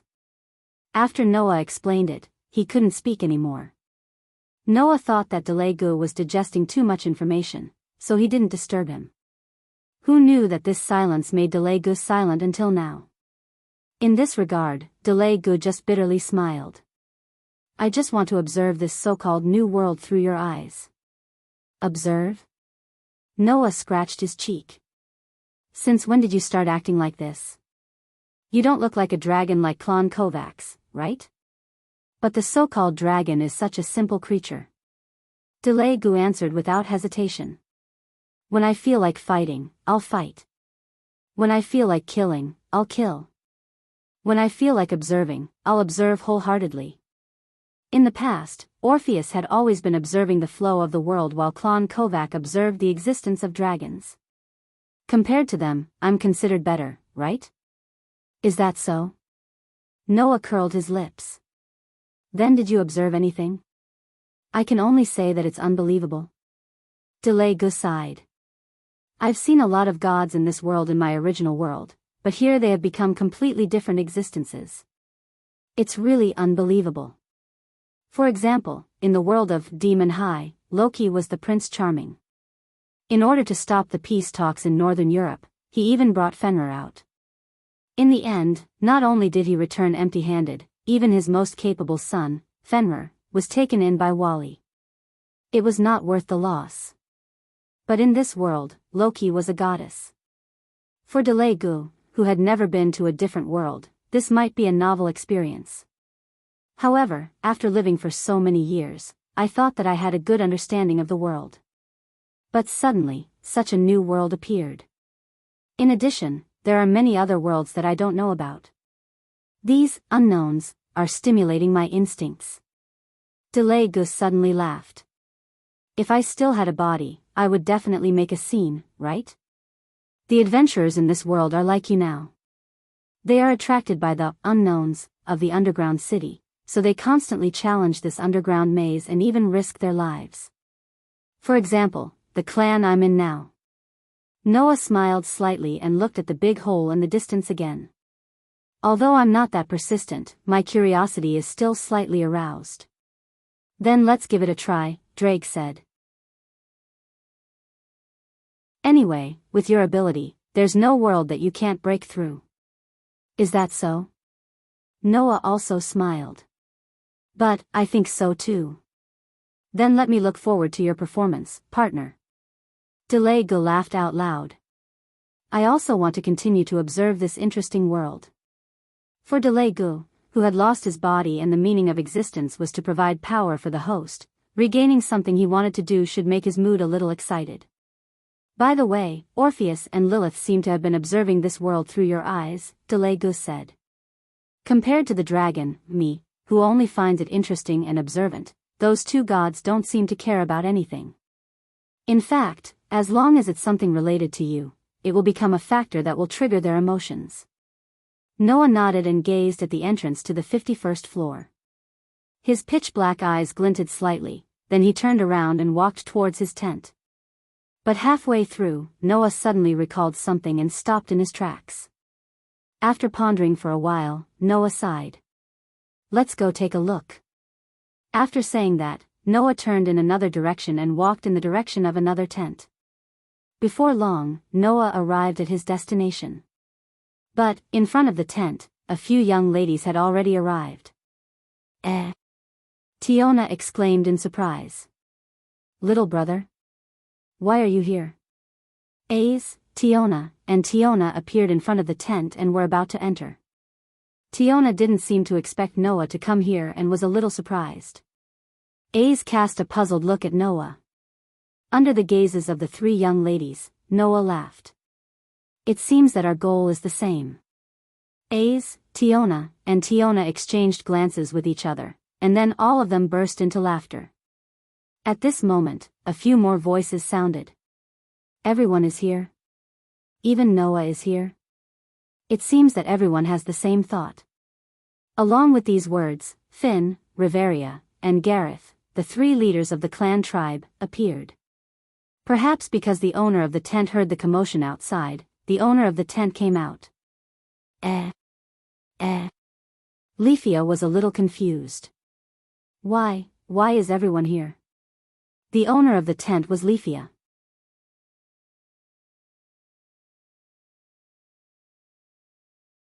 Chapter 2034. Inside the tent, Rafia was sitting upright as if she was sitting on pins and needles. She looked at Noah and the group of Loki clan officers who were also sitting on the ground. She began to fidget in fear and trepidation. Among the Loki clan members, the one who was closest to the officers was undoubtedly Rafia. As Revelia's successor, this young girl had been learning from Revelia. Because of her longing for AIC, she was led by the nose by Tiona and Tiorn all day long, running all over the place. Over time, their relationship became much better. However, even so, Rafia still felt extremely nervous. Apart from Bert, the officers of the clan were all gathered in her tent. This made Rafia feel a little reserved. Under such circumstances, Noah and the rest sat on the ground without a care. Their gazes were all focused on Rafia. This made Rafia even more reserved. At that moment, Rafia could only speak weakly. Why have you all come here together? Hearing this, everyone looked at each other and smiled. I think everyone has the same goal. As the representative, Finn stated everyone's goal. Then, we want to see how you're doing. And my situation? Rafia's neck shrunk. She seemed to understand what Finn was talking about. Forgive me for not being able to beat around the bush. I'll just say it. Riveria said as she looked at Rafia, as though she had seen through Rafia's heart. Rafia, are you very uneasy? Rafia immediately shut her mouth and lowered her head. It was as if she was too ashamed to see everyone. She was very depressed. I'm sorry. I know this seems very cowardly. Rafia bit her lip. But when I think about how much danger we might encounter tomorrow, I can't sleep. As expected. Riveria sighed. Everyone else had the same expected expression. This made Rafia lower her head even more.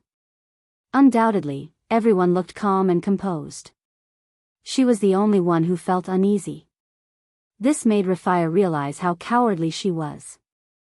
As expected, it's impossible to catch up to such an amazing person with my ability, Rafia was forced to think this. However, at this moment, Noah suddenly spoke. Don't misunderstand, no one here thinks you're a coward. Leafia was stunned. She raised her head and looked at Noah. You're not afraid of losing your life, are you? Noah met Leafia's stunned gaze and smiled as he exposed Leafia's inner thoughts.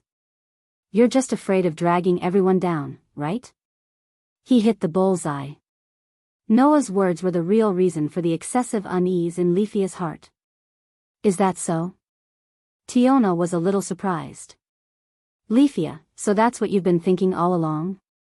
Idiot, it's not like this is the first day you've met Leafia. Do you think she's so cowardly that she doesn't even dare to enter the dungeon? Tioni snapped. If you're afraid of the dungeon, why are you an adventurer? I like what you said. Gareth stroked his beard and grinned. There are no adventurers who are afraid of the dungeon. Leafia is a qualified adventurer. There's no doubt about that. Leafia is very powerful. AIC nodded as well and said softly to Leafia as though she was not good with words. We believe in Leafia. AIC's words cleared a lot of the darkness in Leafia's heart. However, Leafia still spoke softly in an extremely unconfident manner.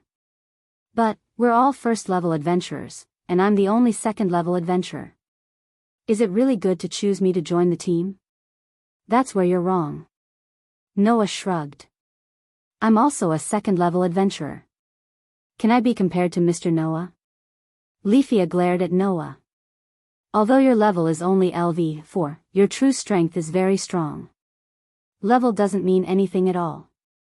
You're right. Level doesn't mean anything at all. Noah suddenly smiled. If that's the case, so what if you're a second-level adventurer at LV3? Just because your level is low doesn't mean that you can't help, right? Leafia was instantly speechless. Finn, on the other hand, laughed. You have nothing to say, right? Leafia? Leafia opened her mouth and wanted to refute loudly. Noah was Noah, and she was herself.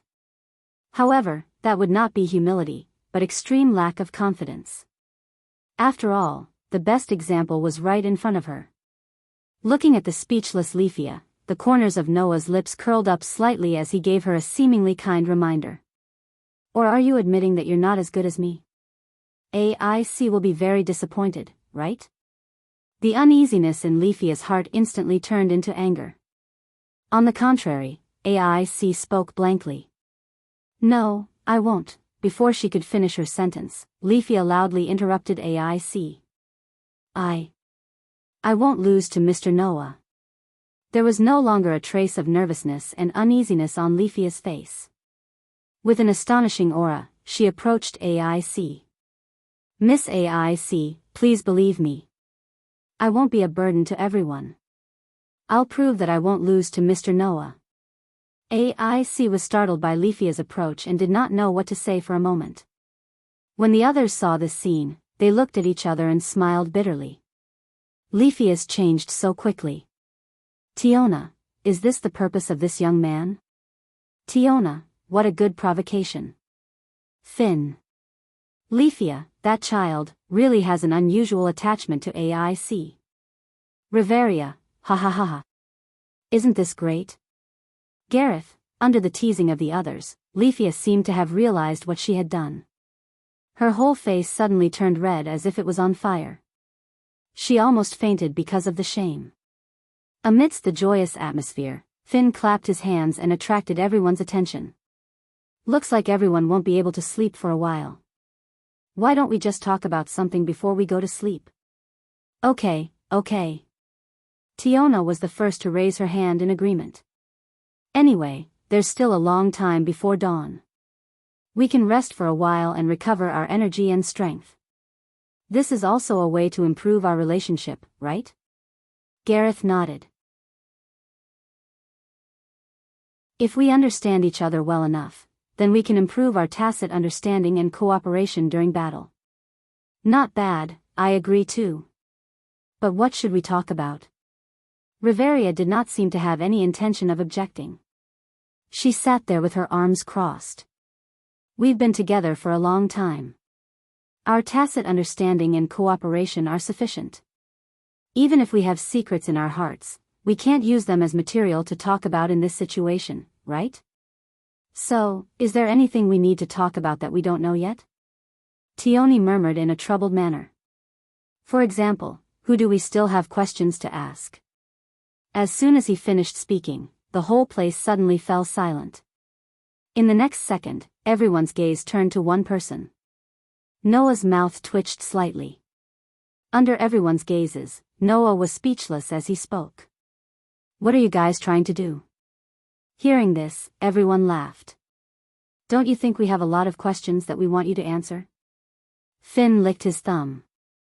This is a good opportunity to get to know the tyrant better. Who asked you to have so many secrets, little brother? Tiona said with a smile.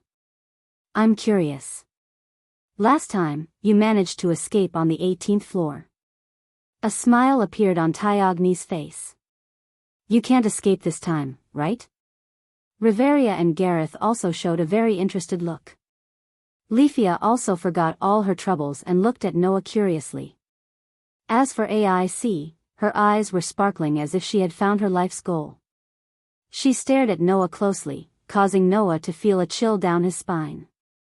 Did I come here looking for trouble? Noah rolled his eyes and sighed. Forget it, just ask me what you want to ask. If I can answer it, I'll answer it and satisfy your curiosity. That's fine, right? Yay! Tiona and Tiona cheered and high-fived. Hurry up and ask, Noah said in an annoyed tone. Don't ask too many questions. Then let's start with the most basic question, Finn said. Where are you from?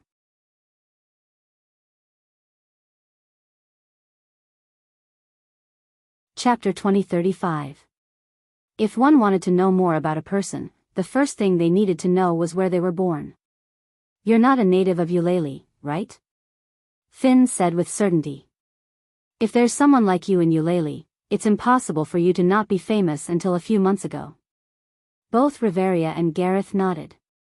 Don't be fooled by the fact that Finn looked like an underage boy and Riveria looked like a young girl, thinking that the two of them were very young. In fact, Finn, Riveria, and Gareth were all over 40 years old. In today's Eulalie, these three people can be considered as the oldest generation in the family. If Noah was really born in Eulalie, his name would have spread far and wide. It would be impossible to hide it from these three elders. In this regard, Noah naturally nodded. I'm not a native of Eulalie. Then where are you from, little brother? Tiona asked curiously. Is it far from Eulalie? It should be considered far. Noah smiled. It's farther than anyone else. Farther than anyone else? Tiona was confused. What do you mean? Tiona couldn't help but ask. Under everyone's gaze, Noah crossed his arms. After pondering for a while, he sighed. If you want to know where I was born, then I can only tell you that it's a place that no one can reach. Noah's tone began to become a little indifferent. From the moment I was conscious, I left that place. After some twists and turns, I returned and gradually understood my background. Hearing this, everyone immediately shut their mouths. Obviously, Noah's background was something that they couldn't ask. And it seemed to be quite complicated. Realizing this, they naturally wouldn't be ignorant enough to think that they could ask anything in this situation. Therefore, Leafia somewhat panicked and changed the topic. Then why did Mr. Noah come to Eulalie? Actually, I didn't particularly want to come here. Noah laughed. However, because of my own purpose, I have been traveling around and saw a lot of things. Unknowingly, I came to Eulalie. Oh. Riveria, on the other hand, had a slight reaction to Noah's words and even showed an excited look. In other words, you've traveled to a lot of places? Sort of. Noah looked at Riveria's excited look and raised his eyebrows. Why? Do you like traveling? I like it. Riveria admitted frankly. Back then, I wanted to see the outside world so that I wouldn't be bound by the elven village or the identity of royalty. That's why I left my race and came to the outside world. By chance, I was pulled into this clan by Loki and became one of Eulalie's members. Don't be fooled by her appearance. In fact, she yearns for the outside world of freedom more than any other elf. Gareth couldn't help but laugh. If Loki hadn't forcibly abducted her into the tribe back then, she might still be traveling around outside. Moreover, even if she joined the tribe, Riveria didn't give up on this dream. Finn spread his hands. I once vowed that when the younger generation grew up, she would throw the position of deputy leader to Leafia, leave Eulalie, and continue to travel outside. Ah. Ahahaha. Leafia laughed dryly. I feel so much pressure, but, according to the current situation, this dream is still quite far away. Riveria glanced at Aze, Leafia, Tiona, and the others with a hint of warmth in her eyes. Before these children can take charge of things on their own, we still have to continue working hard for a while. Finn and Gareth both nodded in agreement. I feel so shy all of a sudden. We're being treated like children, both Tiona and Tiona muttered to each other. As for Aze and Leafia, they lowered their heads in extreme embarrassment. After all, compared to the rest, these two girls were the ones who were taken care of the most by Riveria. It was as if they were Riveria's daughters. Let's not talk about this for now. Riveria said to Noah in a curious tone. I really want to know where you've been traveling. Can you tell me a little about it? It's not impossible.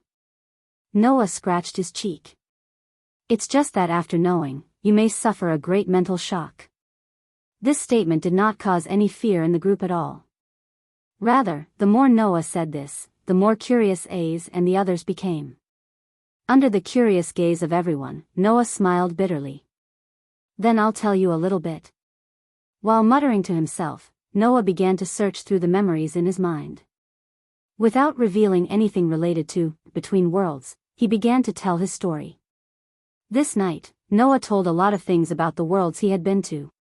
There was the world of Dark Bullet. There was the world of Absolute Dual Blade. There was the world of Shaped Moon. There was the world of Problem Children from Another World. There was the world of God Slayer. Of course, this also included the real home in Noah's memory, the world called Fairy's Tale. When talking about his experiences in these worlds, Noah only told Aze and the others that he was on a boat, drifting aimlessly on the sea. When he saw land, he would go up, and then he would be involved in all kinds of disputes. Only after the disputes were resolved did he leave on a boat again, drifting aimlessly. The stories of the different worlds that no one could go to, from Noah's mouth, became stories of land that appeared on the endless sea. On the land called world, Noah fought with the decadent and dark regime just to protect a group of children who were regarded as monsters by others. On the land called world, Noah entered what was called an academy, but was actually a place for experiments. He got to know a group of students and spent a good time together.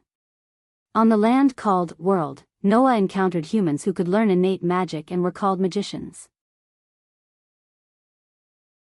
They lived together in a mansion and faced fantasy species that were countless times more advanced than monsters. On the land called world, Noah confronted gods who could use their divine power without any scruples. He saw races that only existed in legends and wrote stories that were called myths. Noah was immersed in his memories and told his past without revealing his true origins. In the entire tent, only Noah's voice kept echoing and did not calm down for a long time. Ace, Leafia, Tiona, Finn, Riveria, Gareth, and the others had been listening to Noah's narration all this time. After learning about the extremely thrilling and exciting past, their hearts had practically never stopped being filled with shock and astonishment. The past that Noah told them was too dreamy for the people of this world. However, no one doubted that it was fake. There were two reasons. 1. There was no need for Noah to lie. 2. This was the only way to explain why the man in front of them had never received the grace of a god, but had strength beyond everyone's imagination. After experiencing so many bizarre and thrilling things, even an ordinary human would become an indomitable powerhouse under the tempering of Shuraba. Noah had successfully experienced it, which was why he was so powerful. Understanding this point, everyone present couldn't help but have a yearning in their hearts. If they could experience all kinds of thrilling and bizarre events like this person, they would have almost no regrets as an adventurer. Therefore, at this moment, whether it was Riveria who liked to travel, Finn, Gareth, Tyogni, or Leafia who had distant dreams, they couldn't help but yearn for the life that Noah described. Ace was the only one who couldn't help but have a thought as she looked at Noah, who was sitting beside her and telling everyone about his past. If that's the case, does it mean that one day, Noah will leave this continent and continue to drift on the sea like before and leave this place forever? At this thought, Ace began to feel an uncontrollable pain in her heart.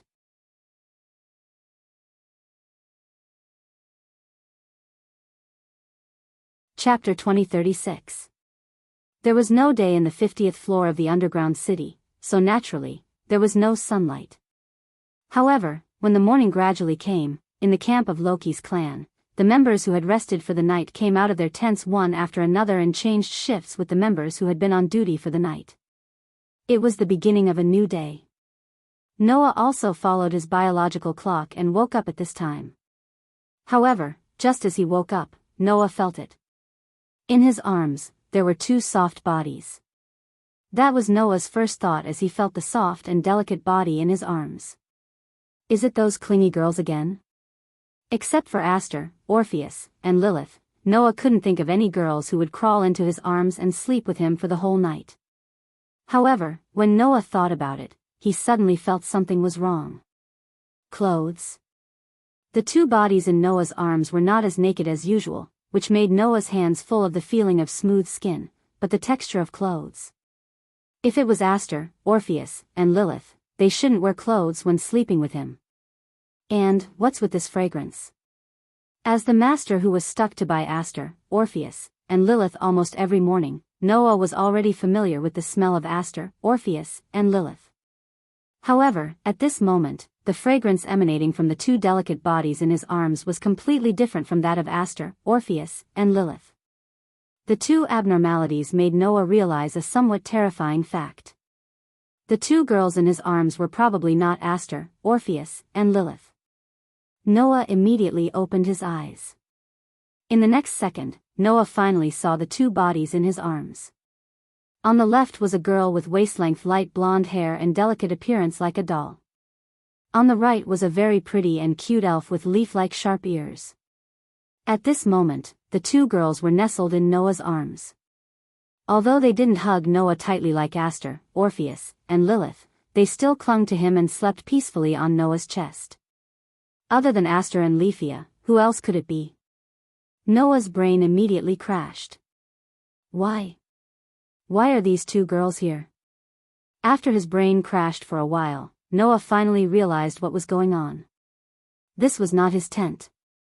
Now that you mention it. Noah seemed to recall something. Last night, I seem to have fallen asleep here. Last night, Noah mentioned his past. In the end, not only did Noah tell a lot about himself, but even Aster and the others listened with great interest. They completely forgot that they needed sufficient rest before they could march into the unreached area the next day. Under such circumstances, this group of people should have unknowingly fallen asleep in Lefia's tent. The reason why Aster and Lefia snuggled into Noah's arms was probably because they were dizzy from sleeping. With this in mind, Noah raised his head and looked around. He saw that at the side, Tiona and Tiona were also snuggling together and sleeping soundly as if they were having a beautiful dream. As for the three leaders, Finn, Riveria, and Gareth, they had already woken up and were huddled together, discussing something softly. Finn was the first to notice that Noah had woken up. He turned his head and looked at Noah, who was hugging on both sides with a smile. Are you awake? Did you have a good dream? After Finn spoke, Riveria and Gareth noticed that Noah had woken up, and smiled as well. Of course I had a good dream. Gareth grinned. After all, you fell asleep in such a state. If Loki knew about it, he would definitely be envious. Are you guys deliberately making fun of me? Noah squeezed out some words with difficulty. Don't tell me this is also something you guys did? Do you mean that we moved Aster and Lefia into your arms? Finn shrugged. You misunderstood. We wouldn't do such a thing.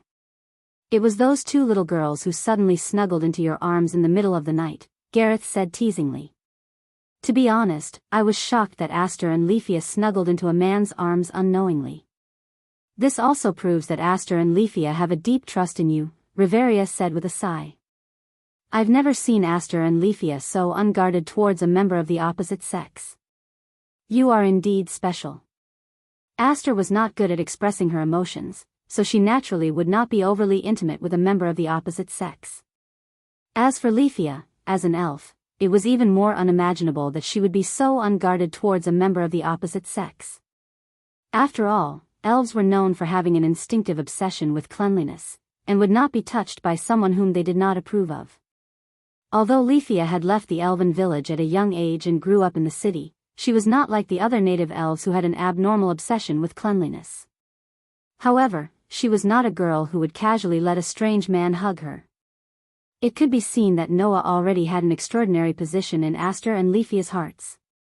Aster had an ignorant longing for Noah. Lefia, on the other hand, had acknowledged Noah out of instinct as an elf. Because of this, the two girls had unknowingly burrowed themselves into Noah's arms, allowing Noah to enjoy the feeling of having two beauties in his arms.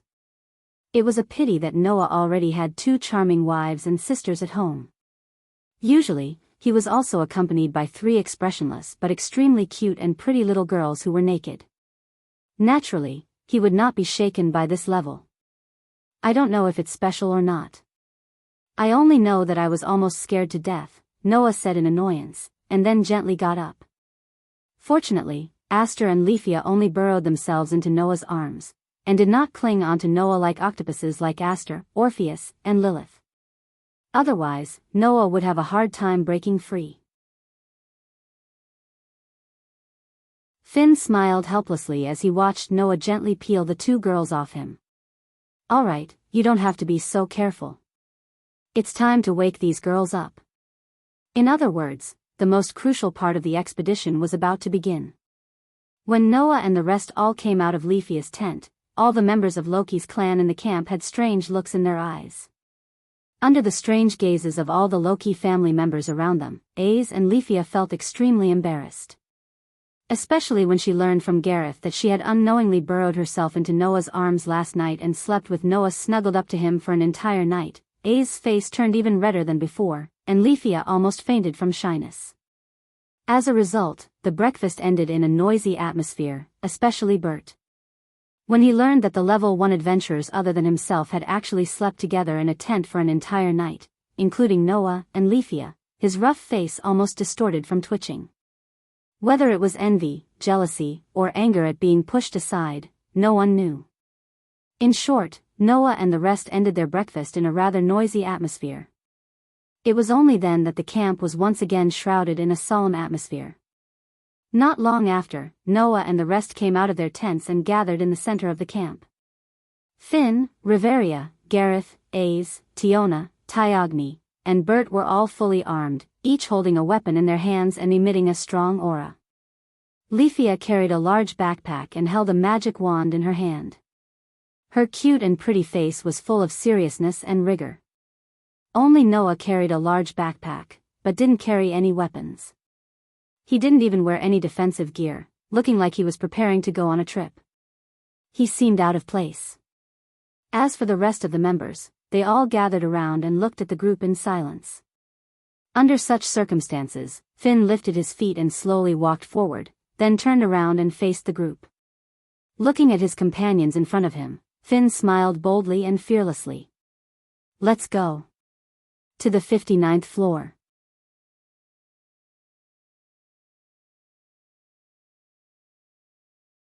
Chapter 2037. The pitch-black entrance was like the deepest darkness, quietly opening at the bottom of the cliff. At the end of the entrance, there was an extremely steep slope that led all the way down to a labyrinth that emitted a dangerous aura. Whoosh! A chilly wind blew out from the cave entrance. Like the breathing of the underground city, it swept in all directions. Standing in front of such a sinister entrance, Tiona and Tiorn couldn't help but complain. "This place is still as unlikable as before, although it's not my first time here." Hearing Tiona and Tiorn's complaints, Bert pursed his lips and cursed. "This is the lair of those damned monsters. If you want a beautiful environment, go back." "So what if it's the lair of the monsters?" Tiona couldn't help but retort. "Isn't the 18th floor beautiful enough?" "That's why there won't be any monsters," Bert retorted bluntly. "If you like it there, then you can stay there." "Alright, cut the crap." Tiorn impatiently interrupted the two's daily quarrel and looked at Finn. "Leader, what do we do next?" Do we just charge in?" Leafia asked nervously. "Don't we need to get into formation first?" "We'll talk about that later." Finn gestured for everyone to calm down and then looked at Noah. "Drake, can you take that out?" Noah nodded and raised his hand. A dark golden gift card flashed in his hand and bloomed with light. As the light flashed, weapons began to appear one after another and stabbed into the ground. These weapons included spears, battle axes, halberds, dual swords, long swords, and even a double-edged sword that was as tall as a person. These weapons all have the indestructible attribute, right? Noah immediately guessed the nature of these weapons. "Do you plan to use them against those new monsters?" The indestructible attribute, as its name implied, was the attribute unique to weapons that would never be damaged. That was the work of blacksmiths who had the ability to develop and create weapons with various attributes, effects, and even abilities. Moreover, if one wanted to create this attribute, they would not be able to succeed without a certain level of attainment in forging. If they only had the development ability of forging, they would not be able to succeed. Therefore, these weapons were all very precious Tier 1 weapons. A new type of monster appeared on the 51st floor. "It's an opponent that can dissolve weapons." Finn nodded, confirming Noah's guess. "Last time, because our weapons were dissolved by those monsters, we lost most of our combat power. In the end, we could only return to the surface without any success. This time, in order to prevent the same situation from happening again, we must prepare weapons with unbreakable attributes." Finn then looked at the other members of the squad. Riveria and Leafia are sorcerers, so there's no need to worry about their weapons being dissolved. AIC's sword has an indestructible attribute, so there's no need for it. Me, Tiona, Bert, Gareth, and Deleg, each take one. Hearing this, everyone nodded one after another. Oh. Gareth held the battle axe directly and weighed it in his hand. It seems a little too light. Mine is the same. Tiona held the big double blades that were as tall as her body and muttered. Compared to my own big double blades, it feels too light. Mine is heavier. Tiona raised the huge spear and swung it heavily, causing a whistling sound as he said so. But that's right, I usually use curved swords. Now that I'm suddenly using such a big spear, it's natural that it would be heavy. Tisk.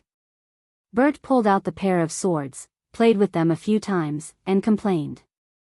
I hope we won't be held back by the weapons when the time comes. In order to ensure that it won't be damaged, although this type of weapon is all forged with the best metal, it emphasizes hardness and durability. Naturally, it will be somewhat lacking in sharpness. Finn pulled out the long spear and said to everyone. Its power is probably comparable to a level 2 weapon, but it will definitely not be damaged. If we encounter the new species of monsters last time, we won't have to be restrained this time. Just go ahead and fight without worry. Finn's words made Gareth, Bert, Tiona, these warmongers, show a somewhat sinister smile. Obviously, in the previous expedition, everyone had suffered a lot from the new species of monsters. Noah stepped forward silently, pulled out the last sword, and held it in front of him. The whole body of the sword shone like silver. The blade reflected a cold arc of light. Its shape was a little different from A's thin sword. It was closer to a knight's sword and was considered a weapon that Noah could use easily. Holding this weapon with an indestructible attribute, Noah was quite satisfied. In this case, it doesn't matter if I mess around a little.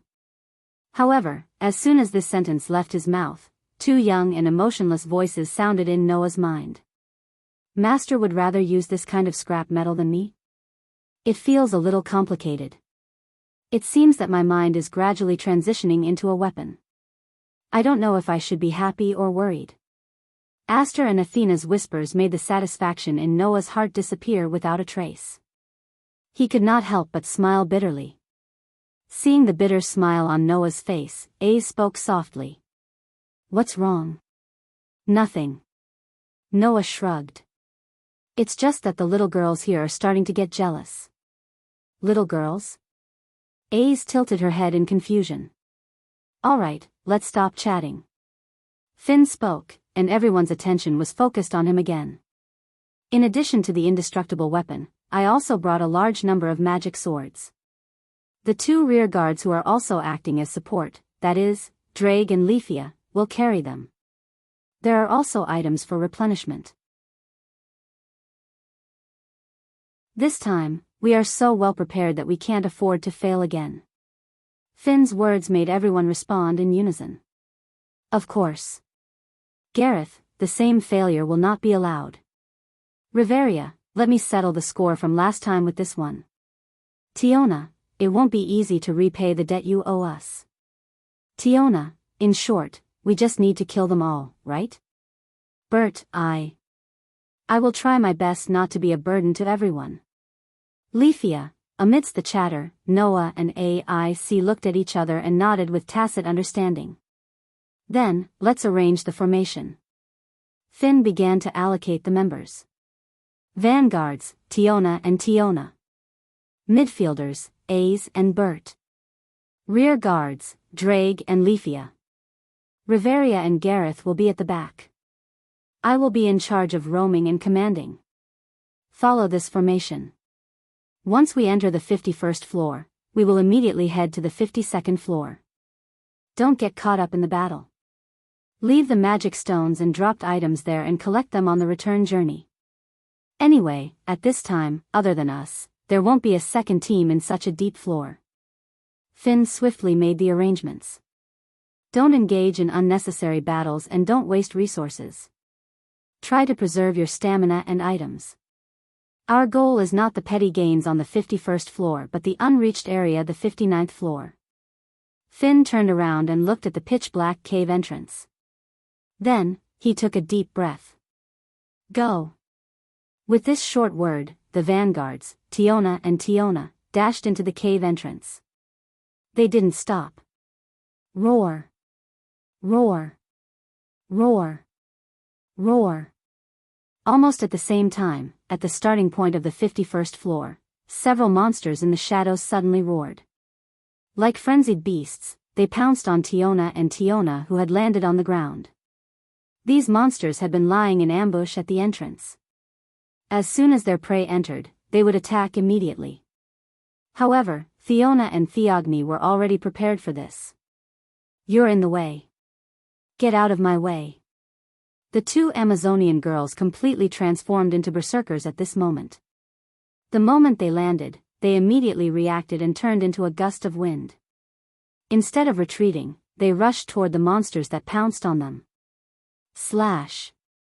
In the next second, huge blades and halberds cut through the bodies of the monsters. A large amount of blood splattered and dyed the delicate bodies of the Amazonian girls red.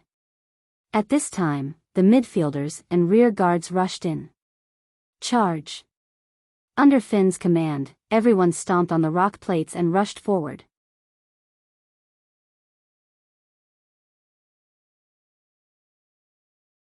Chapter 2038. Roar, roar, roar. In the dark labyrinth, the roars of the monsters were intertwined into a demonic tune of hell, which fluctuated back and forth in the entire corridor, shaking people's eardrums. A group of gigantic rhinoceroses with a pitch-black luster charged forward like chariots. The roars of the black rhinoceroses shook the eardrums, and the heavy footsteps shook the earth.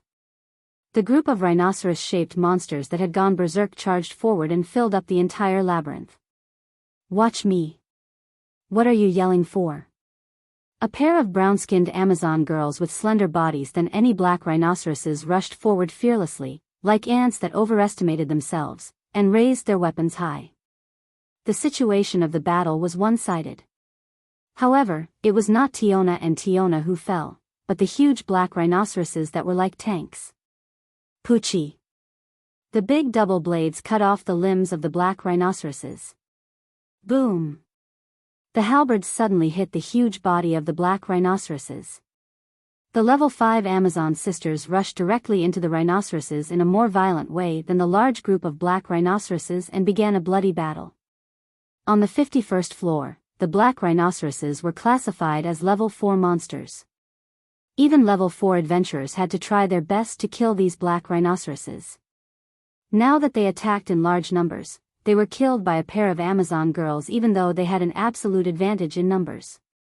The black rhinoceroses' horns that could crush rocks would be cut off cleanly when they encountered the big double blades.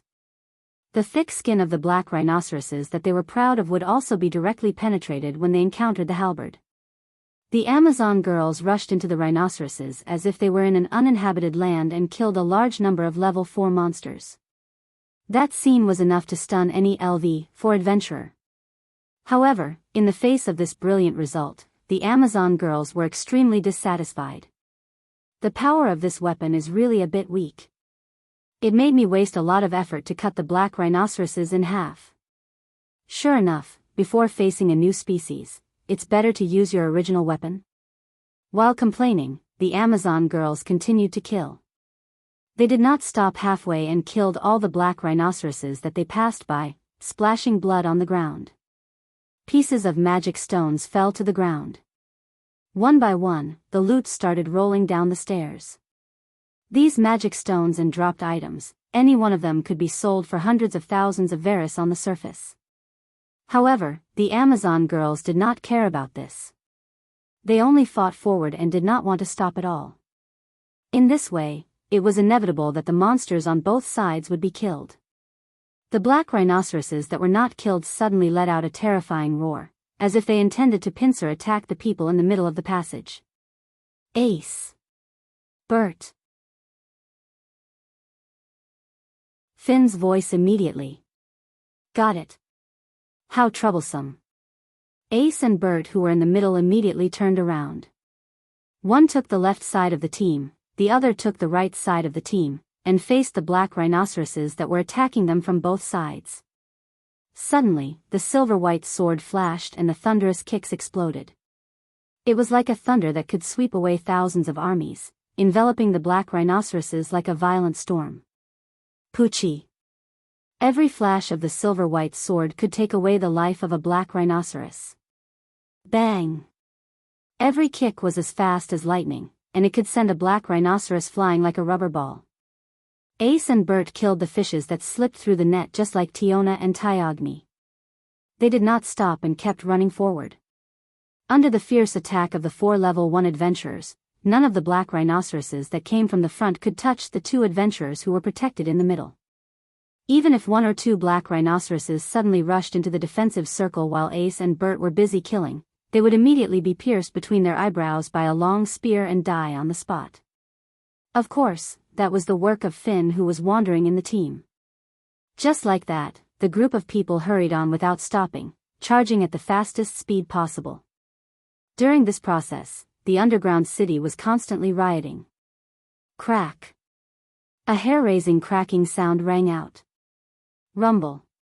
Groups of black rhinoceroses broke through the walls on both sides of the maze that had cracked open. They brought along flying debris and thick sand as they roared and continued to surge forward. In the end, from the moment they entered the 51st floor of the underground city, even though the team went straight for the entrance of the 52nd floor, they were still met with an endless wave of attacks from the monster army. This was the deeper level.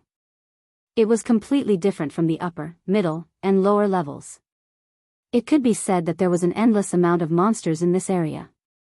In such an area, once the number of monsters reached a certain level, the underground city would stop spawning. However, once a monster was killed, the underground city would immediately spawn a new one, so there would never be a lack of monsters in this area. When this characteristic reached a floor like the 51st floor, it was even more terrifying. At the very least, the 4 level 1 adventurers in the vanguard and middle guard had been desperately waving their weapons since they entered the 51st floor, slaying the attacking monsters. However, they didn't see the number of monsters decrease in the slightest from the beginning to the end. The army of monsters was still charging forward, and the roars and tremors of the earth were endless. Naturally, in addition to the front, there was also an army of monsters surging from the back.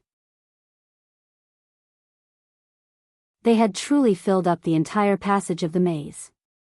The monsters in front were dealt with by Tiona and Tyogny. The monsters on both sides were dealt with by Ace and Bert. As for the monsters in the back, they were naturally dealt with by Gareth and Riveria, who were at the bottom.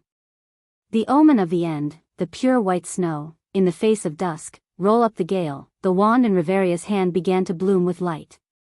The sealed light, the frozen earth, the blowing snow, the 3 harsh winters, my name is Alpho, her pitiful red lips uttered a pleasant incantation that echoed in the rocky passage filled with the roars of monsters. The next moment, the spell that Riveria had prepared was completed. Ecstasy, winter of Fimble. Suddenly, gusts of cold wind began to swirl. The cold wind turned into 3 storms that were mixed with bits of snowflakes. Like a wave, they surged violently in the passage. It was as if there were 3 blizzards wreaking havoc in the passage, rolling up gusts of cold air. This was the spell of Eulalie's most powerful sorcerer. A wide area of freezing magic swept out. Everywhere it passed, the black rhinoceroses were frozen into ice. They sat on the ground like ice sculptures. It's still the same powerful spell. Gareth laughed out loud. He grabbed the battle axe in his hand and flew out like a cannonball. As the battle axe in Gareth's hand fell up and down, the black rhinos that were frozen into ice were all shattered. Like ice bombs, they exploded one after another and scattered all over the ground. During this time, Finn, who was wandering around the corners, also thrusted out his spear very neatly. As he thrusted and pulled back, the ice sculptures were also shattered and exploded all over the place. So powerful, the activity of the level 1 adventurers made Leafia almost dumbfounded. Noah, who was following Leafia closely at a neither fast nor slow pace, also nodded. He had some calculations in his heart. The strength of AIC and her party was indeed not bad. Not to mention others, the strength of level 5 Tiona, Tyogny, and Bert was not inferior to an S-rank sorcerer. If they were in Fairy's Tale, they would definitely be able to become the new generation on par with Naz and Gray, right? And Finn, Riveria, and Gareth, who had reached level 6, were even above them. In particular, AIC, in Noah's view, was already not inferior to Alusha before the great demonic arts competition. All of them have the standard of an S-rank sorcerer. However, even the combat experts of LV5 and LV6 were only at the level of S-rank magic shooters. If we don't count the gods who sealed their own powers out of boredom, it seems that the power level of this world is generally not high. Just as Noah was deep in thought, Leafia suddenly opened her eyes wide and shouted, "Hey, you're in the middle of a fight. Leader. A new type of monster is here."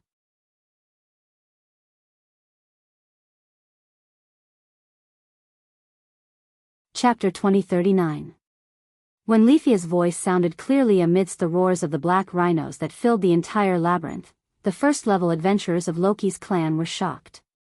They raised their heads abruptly and looked ahead. Noah also cast his gaze to the back of the charging black rhinoceroses. Then, he saw it. He saw a disgusting monster with a yellowish-green body that reminded people of the epidermis of plants. It looked like some kind of larva, with its upper body bulging like a hill and its lower body soft like a snail's. It had countless short legs and looked quite disgusting. The monster's swollen yellowish-green epidermis had colorful patterns everywhere. Flat arms without thickness stretched out from the left and right sides of its body. There were also 4 cracks at the front, as if there were fingers. When Noah saw the monster, the first thing he thought of was a slime.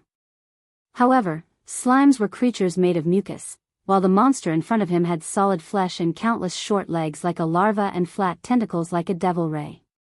Even with Noah's eyes that had traveled to many worlds, such a monster could only be described as disgusting. In fact, the only one who could be considered to have a normal girl's heart, Leafia's pretty face had long turned green. What made Leafia's face turn green was that there was more than one such monster. A group of new monsters of different sizes surged out from a corner of the labyrinth in front of them in groups.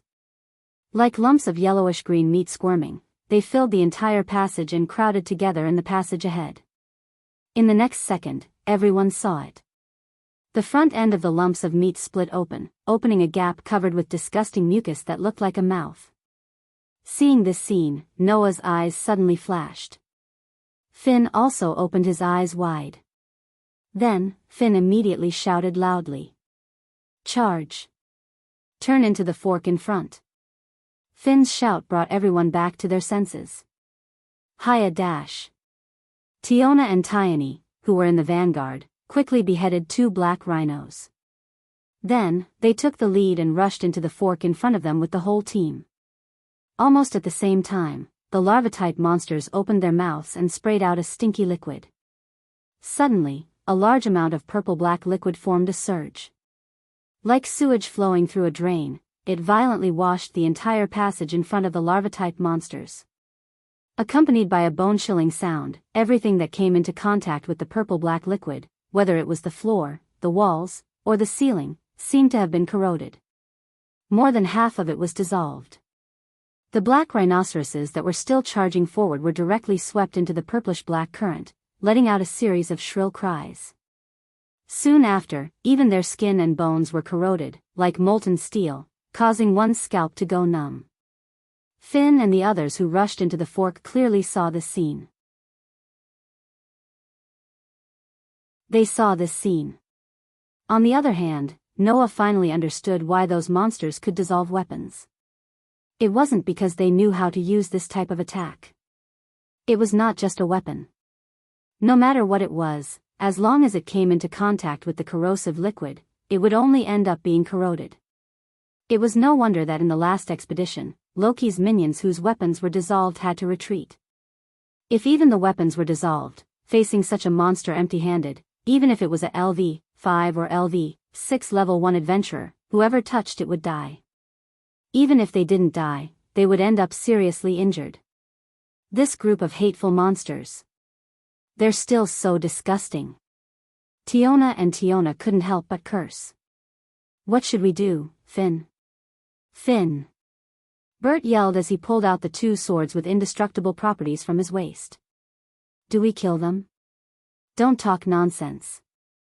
We're not here to take revenge.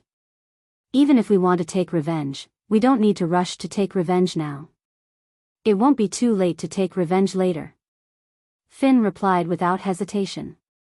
Although we've prepared weapons and magic swords with indestructible attributes to deal with these larva-type monsters, considering that there may be more of these monsters on the later floors, we shouldn't use the precious weapons and magic swords here. Let's just rush directly to the entrance of the 52nd floor.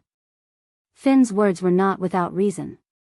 Although weapons with indestructible attributes could guarantee that they would never be damaged, it didn't mean that they would not be worn out.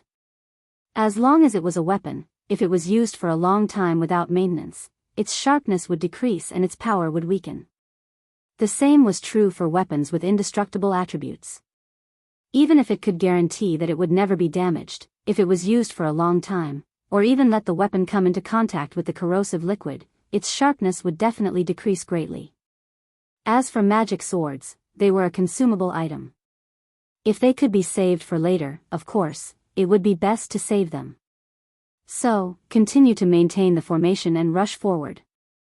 There are 2 forks in the next road, both leading to the entrance of the 52nd floor. Finn ordered. We'll take the left one directly, that one is closer to the entrance of the 52nd floor. Everyone nodded in agreement. However, at this time, Noah and AIC spoke at the same time and said this in unison. No. Take the right one. Everyone was stunned. Even Noah and AIC looked at each other with a startled expression. Obviously, they didn't expect each other to say the same thing.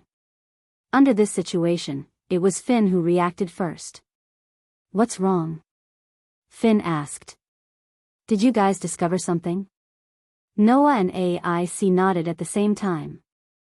Although the left path is closer to the entrance of the 52nd floor, it has been filled with monsters. Noah pointed at his forehead. Since the beginning, I've felt a large amount of strange aura from there. I'm afraid it's the new type of monsters. Is that so? Finn nodded thoughtfully and looked at AIC. AIC, did you notice it too? Yes. AIC nodded her slender chin and said. In the wind, there are many monster scents. Wind spirit scamper. That was the only magic that AIC had. It was an additional magic that could wrap the wind around the limbs, body, and even weapons to increase attack, defense, and speed. It could even give her the ability to fly for a short distance. When she first met Noah, AIC, who thought that Noah was a pervert who peeped at the goddesses bathing, used this magic to fight with Noah. Through this magic, although AIC had just been promoted to LV6 not long ago, her strength could almost be said to be at the top even in LV6. Now, because Crush had not been perfectly controlled, AIC was wearing a bracelet that restricted the activation of magic, and even her own magic was sealed. However, the sharp senses brought by magic still existed, allowing AIC to feel some movements and abnormalities brought by the surrounding wind. Therefore, AIC was able to find a large number of larvae monsters in the left passage ahead, just like Noah, who had excellent sensing ability. Since Drake and AIC said so, then it must be correct. Finn did not hesitate to cancel the decision just now. Considering that the passage on the left is occupied by a new type of monster, even if it's closer to the entrance of the 52nd floor, once we start fighting, it'll take longer. More importantly, we'll have to use up the items we have on hand. It's not worth it. Let's take the passage on the right. Got it. Everyone agreed without hesitation. The group began to charge forward again, killing the newly produced monsters that broke through the walls on both sides of the passage. They rushed into the right passage like a hot knife through butter. Leafia, who was protected in the middle by a group of level 1 adventurers, gritted her teeth and tried her best to keep up. Noah, who was also protected in the middle, looked around at the monsters that broke through the walls. His dark eyes narrowed slightly. As if to respond to Noah's thoughts, Athena's voice sounded in his heart. It seems that the larvae are not ordinary monsters. This was what Noah was thinking. The reason why Noah thought so was very simple. This was because none of the monsters that were born from the surrounding walls were the so-called new species of monsters. In that case, Noah had to be suspicious of one thing.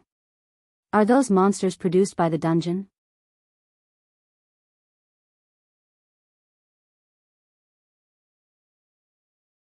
Chapter 2040. As mentioned before, from the 51st floor onwards, the dungeon finally had the appearance of an underground maze, and the structure was a formal maze. Even if there was a map, if one accidentally went the wrong way, one would immediately be dizzy, and then be swallowed by the monsters that constantly broke through the walls. Finally, one's strength and props would be exhausted, and they would end up being eaten by the monsters. Under such circumstances, the most taboo to enter the 51st floor was undoubtedly rushing. Once rushing and going the wrong way and falling deep into the maze, then no matter how powerful the team was, if they could not find the exit to the 50th floor, they would die sooner or later. At that time, when Noah got lost on the 51st floor, he completely relied on the strength that far exceeded the monsters on this floor. No matter what monsters came, they were all killed in an instant, ignoring the threat of monsters, and with the help of props, he found the exit to the 50th floor and left the maze. Even so, Noah was still trapped in the maze on the 51st floor for 3 whole days. This time, they didn't have the omnipotent treasure vault. If they got lost again, they could only force their way to the top. Therefore, on this floor, rapid marching was an absolute taboo. However, this saying obviously did not work on the people of Loki's clan. Turn left at the fork in front. Next is right. Go straight ahead. If there are 3 forks, immediately rush into the middle one. In the rush, Finn kept giving instructions in a very clear tone, leading the adventurers of the whole team to turn left and right, and they didn't know how many laps they had turned, but he still very calmly gave instructions on the route without the slightest hesitation. Obviously, Finn had already thoroughly mastered the terrain of the 51st floor and firmly memorized the map in his mind. However, since they wanted to enter the unreached area, they still had to grasp this degree. Therefore, no one doubted Finn's instructions. Even if they had completely lost their heads after turning left and right, they still ran on the correct route, constantly closing the distance to the entrance of the 52nd floor. Throughout the entire process, the monsters that broke through the walls were still coming in an endless stream. Similarly, the horde of monsters that rushed in from the front and back of the tunnel did not stop at all. On the other hand, Ace, Tiona, Bert, Finn, Riveria, Gareth, and the others used the most efficient methods to slay the attacking monsters. They didn't care about the magic stones and loot at all. While protecting Noah and Leafia, they charged into the tunnel. Gradually, the black rhinoceroses were no longer the only attacking monsters. There was also a spider-like monster that could leap over roofs and walk on walls. Seeing this situation, AIC and the rest were not discouraged. Instead, their spirits were lifted. The types of monsters are starting to change. Finn licked his thumb. We're almost at the entrance to the 52nd floor. Just as Finn said, the entrance to the 52nd floor soon appeared in front of everyone. It was also a hole, but there was a staircase leading to the floor below. Tiona. Theon. Destroy all the surrounding walls. Finn's eyes glowed as he gave the order. Riveria. Gareth. I'll leave the monsters behind to you guys. The level 1 adventurers who were named immediately started to move.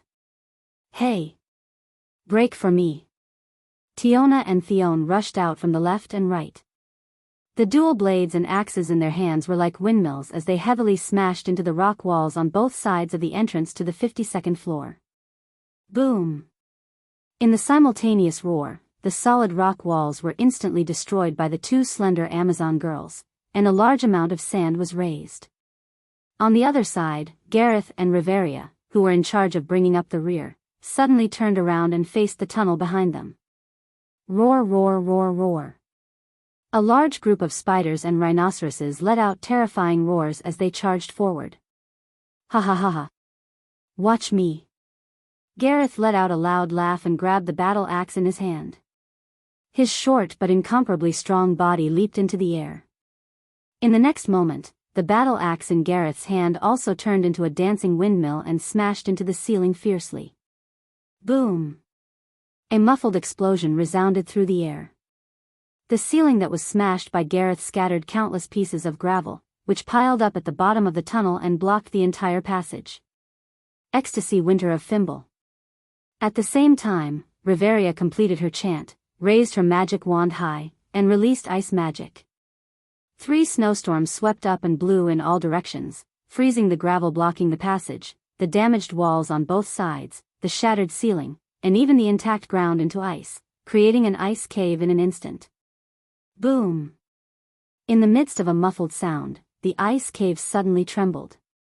It was the movement caused by a large group of monsters crashing into the blocked passage. However, under the freezing of Riveria's ice magic, the passage had been firmly blocked. Even if a large number of monsters crashed into it, it did not cause the slightest crack in the frozen wall of gravel. The monsters who lost their prey roared unwillingly behind the wall, making the adventurers of Loki's family in the ice room smile at each other. Alright, the passageway is completely blocked.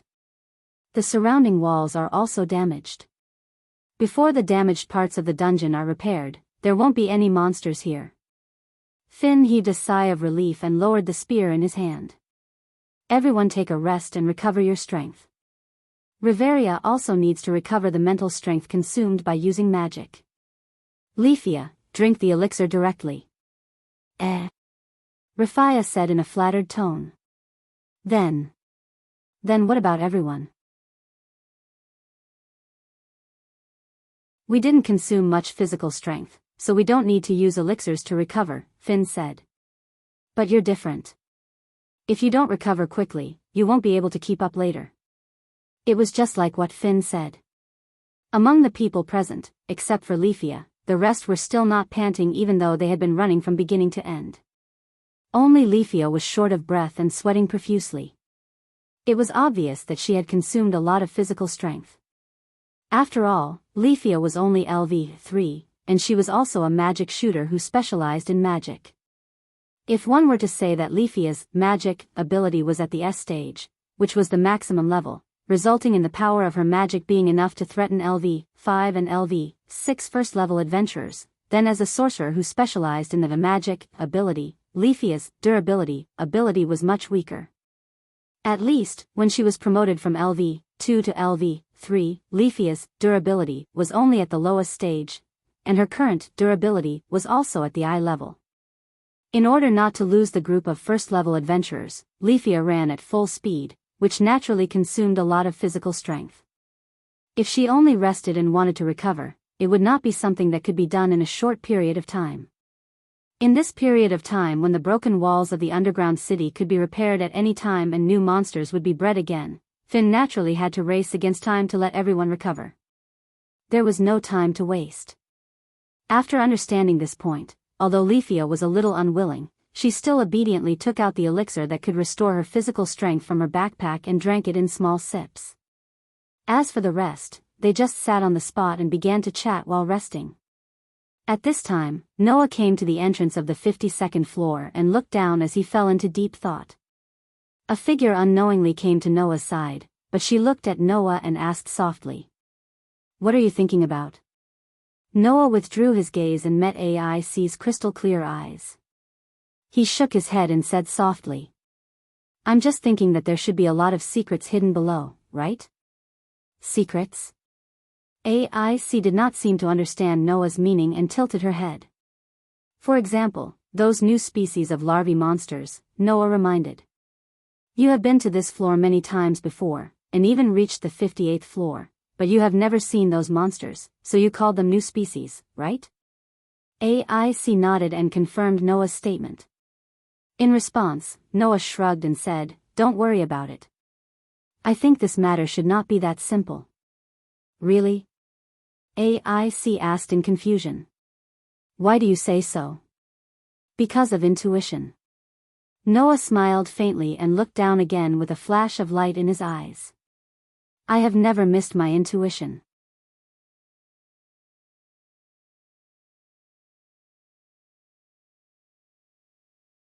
Chapter 2041.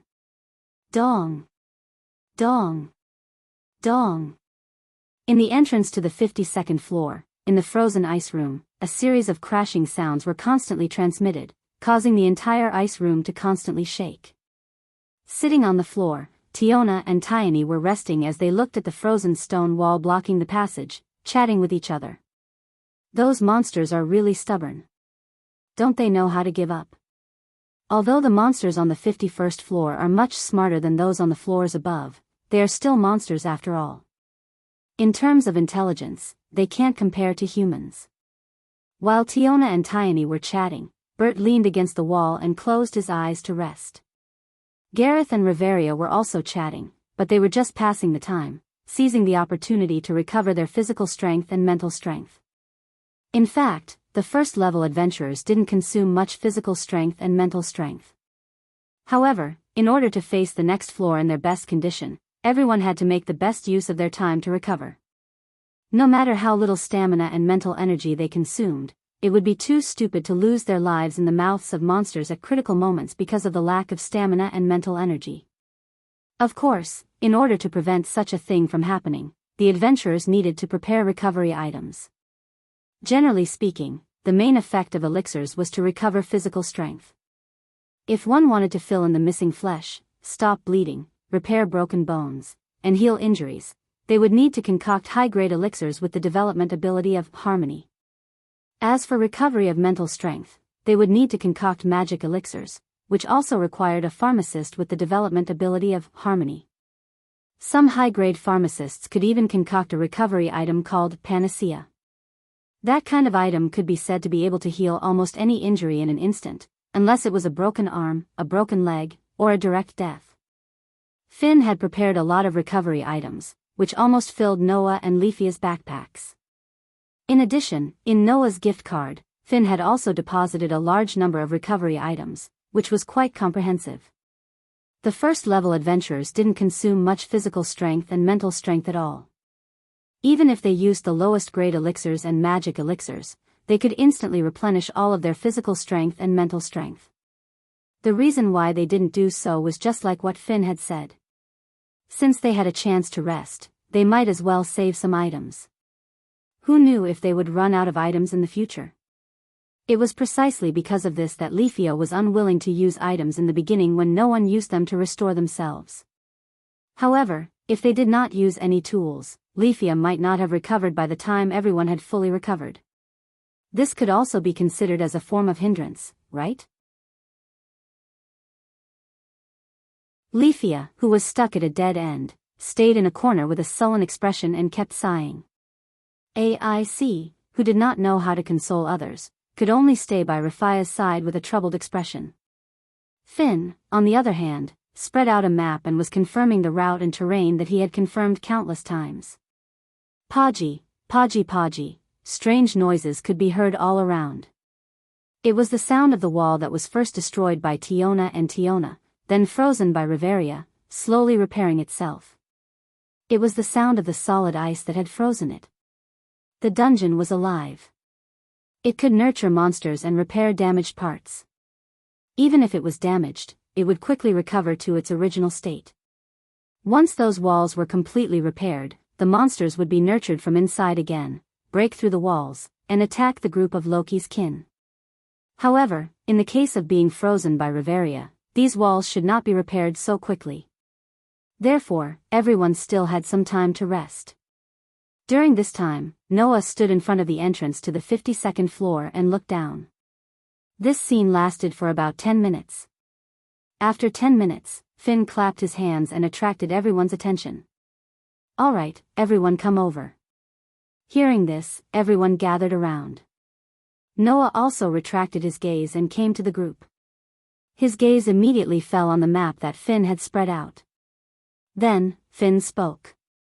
"From the 51st floor to the 57th floor, it is the same maze, but the deeper the floor, the bigger the maze. In the 51st floor, we can still make it through smoothly like this, but from the 52nd floor onwards, it is different." Finn's expression was extremely solemn. After all, from the 52nd floor onwards, the common knowledge of the dungeon above the 50th floor is useless. Finn's words made Noah somewhat stunned. The common knowledge of the dungeon was useless? What did that mean? While Noah was feeling puzzled, the rest of the group wore solemn expressions. Even Rafia's face was tense. Clearly, she knew what Finn was referring to. Perhaps Finn felt that everyone knew the reason, so he didn't give any unnecessary explanation. Instead, he said this sentence. In order to avoid unexpected situations, we still have to take the shortest route to the 53rd floor. We can't tangle with the monsters too much. If possible, it's best not to even kill the monsters. Just repel the parts that are blocking the way. There is no need to change the formation. The rest of you just have to listen to my instructions, understand? Everyone nodded their heads. Finn put away the opened map and turned to look at Rafia. Rafia, how is your recovery? I have fully recovered. Rafia quickly said. I have sufficient stamina, and my mental strength was not depleted. Hence, I am in perfect condition. That's good. Finn stood up and raised his hand. Then, let's get into formation. Comrades, we are about to enter hell. This statement made everyone in the squad tense up even more. At the same time, it also confirmed one thing for Noah. From the 52nd floor onwards, there was definitely something that was different from the 51st floor. Could it be the floor master? If there was a floor master on the 52nd floor, it would definitely be level 7, right? If that was the case, Finn and the rest had reason to be cautious. However, after thinking about it for 3 minutes, Noah finally understood what was going on. He understood why Finn said that the 52nd floor was hell. He understood why Finn said that the common knowledge of the dungeon was useless. Let's go. Under Finn's order, with Tiona in the lead, the teams suddenly rushed into the cave entrance and rushed down the stairs. Then, at their fastest speed, they followed the black lead-colored labyrinth that was almost no different from the 51st floor, and ran out as fast as they could. Their speed was at least 3 times faster than when they were on the 51st floor. This speed was already the maximum speed that Rafia could display. However, everyone still felt that this was not enough. Their faces were tense, and they kept increasing their speed, causing Rafia to bite her lip.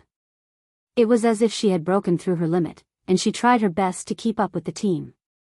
Rather than saying that they were in a hurry, it was better to say that they knew that they would encounter something terrible below and planned to escape. Under such circumstances, Noah also noticed that something was wrong. The team of Loki's clan was like a gust of wind, running wildly in the labyrinthine passageway, causing the sound of footsteps to be constantly heard. Around them, monsters began to appear, but almost none of them chose to approach. Instead, they were like a pack of wolves lurking in the shadows, with red eyes, watching Noah and the others run by. The abnormal situation made Noah frown slightly. Suddenly, a voice sounded in Noah's mind without any reason. The one who suddenly spoke was not Aster or Athena, but Dileg. Dileg only said this one sentence. Partner. There's a dragon's aura. Just as Dileg's voice sounded, Noah's sensing ability was like a radar that had been detonated, feedback waves of scorching aura back to him. Feeling that aura, Noah's eyes suddenly widened. Because that aura was not in front, not behind, and not on the left or the right, but below. Feeling that scorching aura that was getting closer and closer, Noah and Aze spoke almost at the same time. It's coming. As soon as the voice fell. Kaboom. A deafening roar resounded. Under the ground where the Loki clan's people stepped on a second ago, a violent flame suddenly burst out, digging up the ground, blasting the soil, setting off billowing heat waves and violent shock waves, instantly completely changing the terrain of this space. The ground exploded.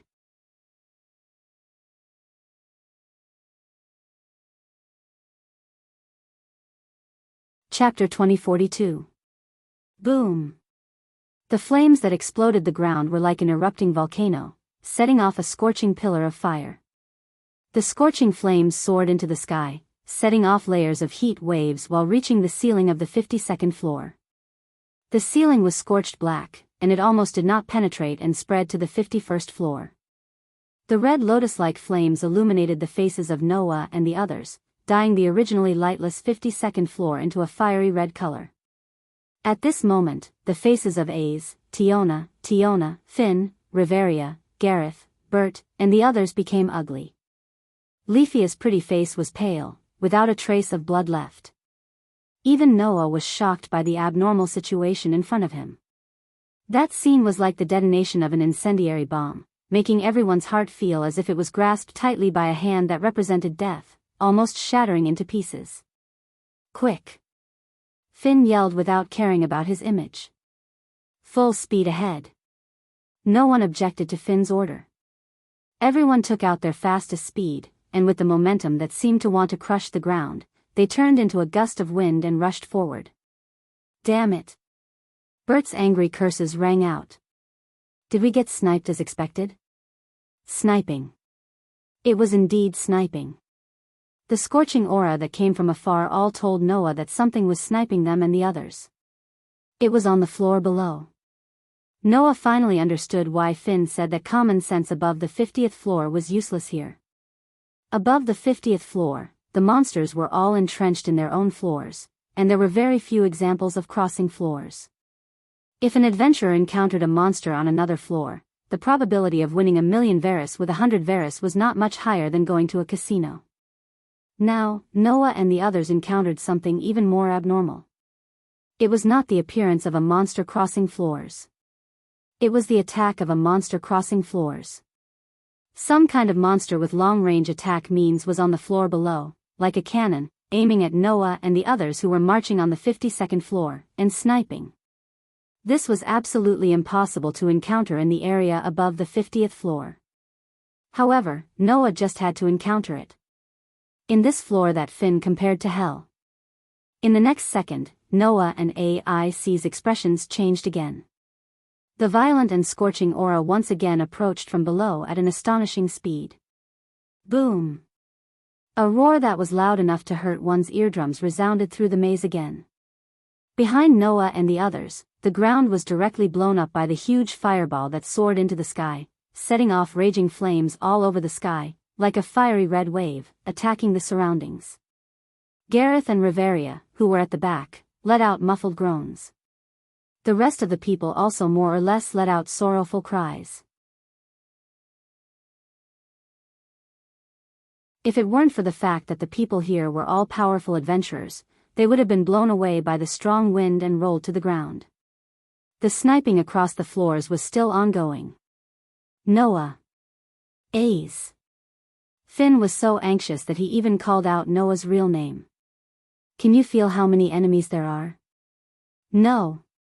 No. Ace answered with a voice that was much louder than usual while running.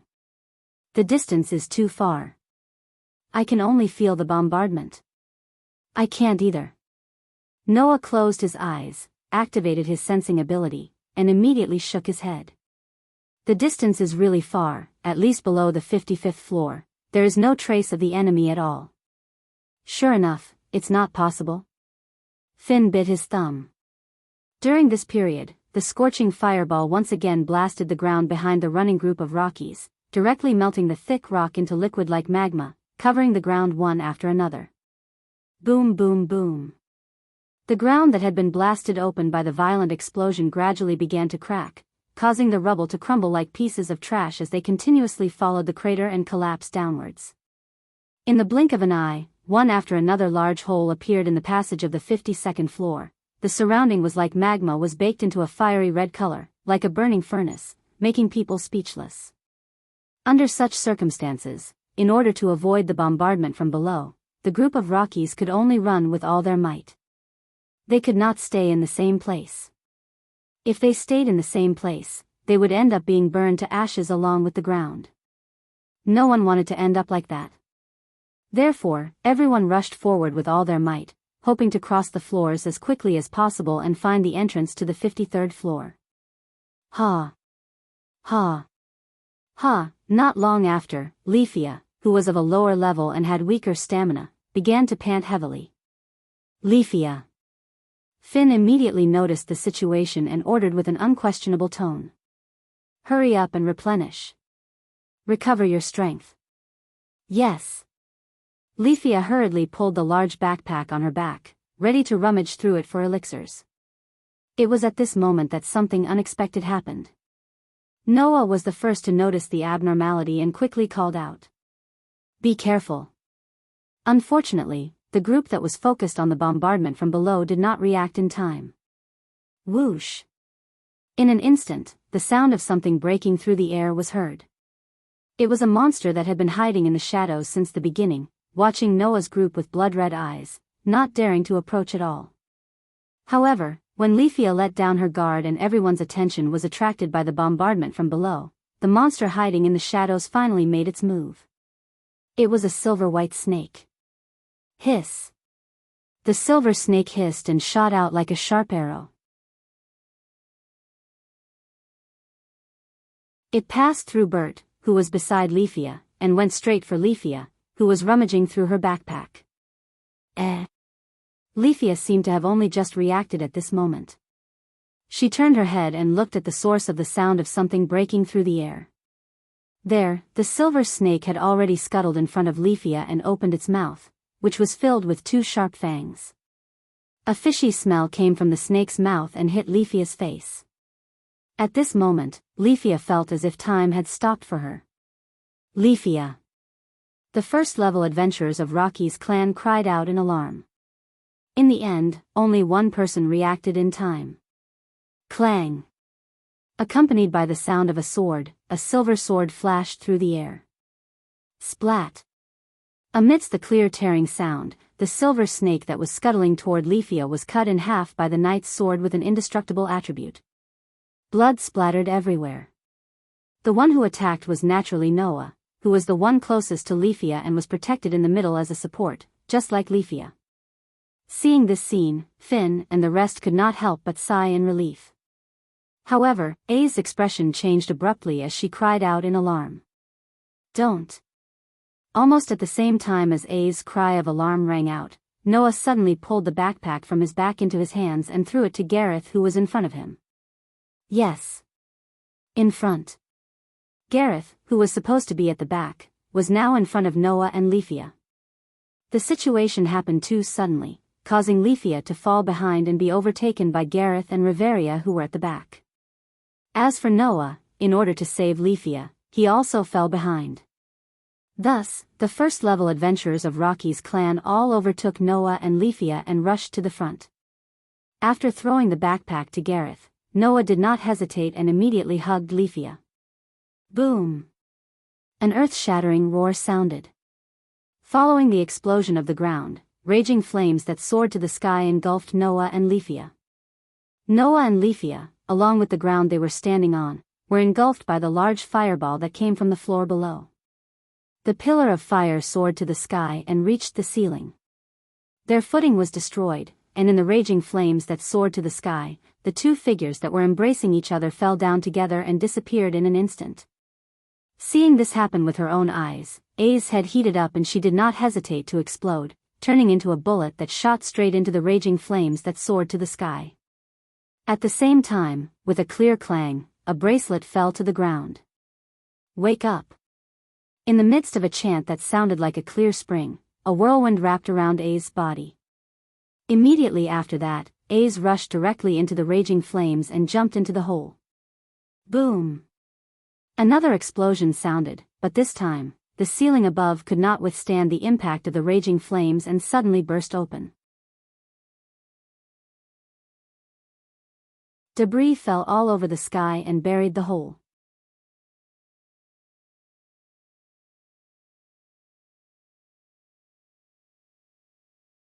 Chapter 2043. Amidst the explosions, the magma-like hole was buried by the rubble from the ceiling. A thick cloud of dust was raised, and it was extremely pungent. Under such circumstances, Noah, A's, and Leafia disappeared from everyone's sight. A's. Both Tiona and Tiorn's expressions changed. Tisk. Bert also clicked his tongue. Just as he was about to rush over, he was immediately stopped. No one is allowed to return. Finn ordered in a strict tone. We can't stop. Otherwise, we'll be sniped. Keep going. Isn't this a little too much? Bert's expression became abnormally ugly. Do you think AIC will be fine if she brings those two burdens along and roams the lower floors alone? It will be fine.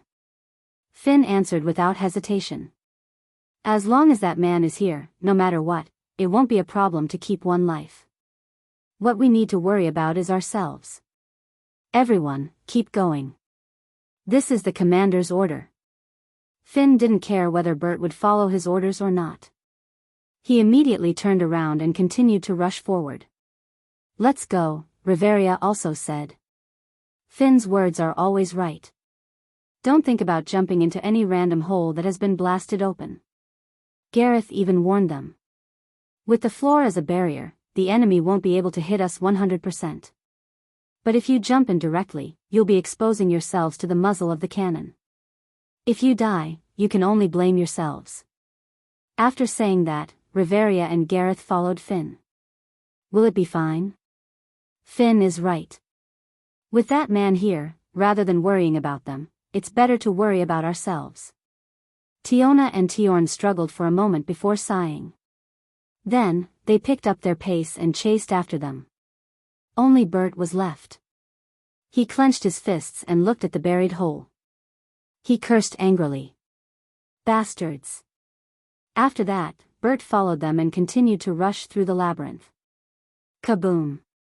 After an unknown number of explosions, the scorching big fireball turned into a cannonball that soared into the sky and exploded in the entire crater. The soaring flames formed a deadly wave of fire, rolling in the space. In an instant, it enveloped several floors, dyeing everything in its path with a fiery red color, making people think of the inside of a volcano. It was extremely shocking. Terrifying heat filled the entire labyrinth. That high temperature was definitely able to melt a thick piece of steel into molten iron in an instant. If someone was directly engulfed by such a wave of fire, they would definitely turn into ashes in an instant. However, in the midst of such a spreading wave of fire, a brilliant white light suddenly shone. Clank! The dazzling white light suddenly expanded and covered the entire wave of fire in the blink of an eye. Under the cover of the white light, the boiling hot wave of fire suddenly trembled. It was as if it was neatly split apart, bursting out a dazzling white line. Bang! At the moment of the muffled explosion, the boiling hot wave of fire exploded and was truly split into neat blocks. Then, it scattered into sparks that filled the sky and dissipated in the air. Only then did the dazzling white light gradually converge, revealing the scene at the center. There, two figures were tightly hugging each other. They were directly floating in midair and did not fall down. Leafia opened her eyes with lingering fear as she muttered in a daze. I'm still alive? Yes. Noah hugged Leafia's slender waist with one hand and hugged her in his arms. Looking at Leafia, who subconsciously hugged him tightly, he laughed out loud. You're still alive for now, but I don't know what will happen later. Leafia was slightly startled.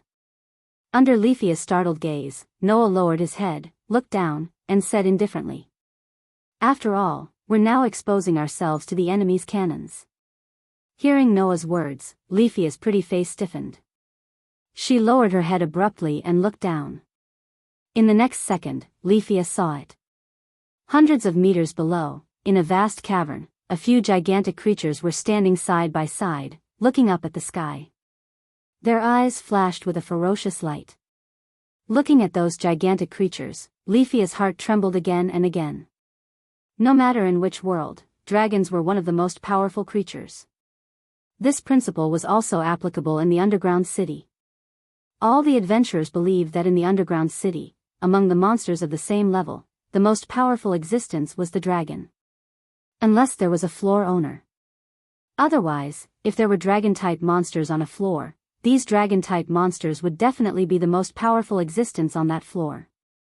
Therefore, out of fear of dragon-type monsters, the adventurers collectively called them the Monster Kings.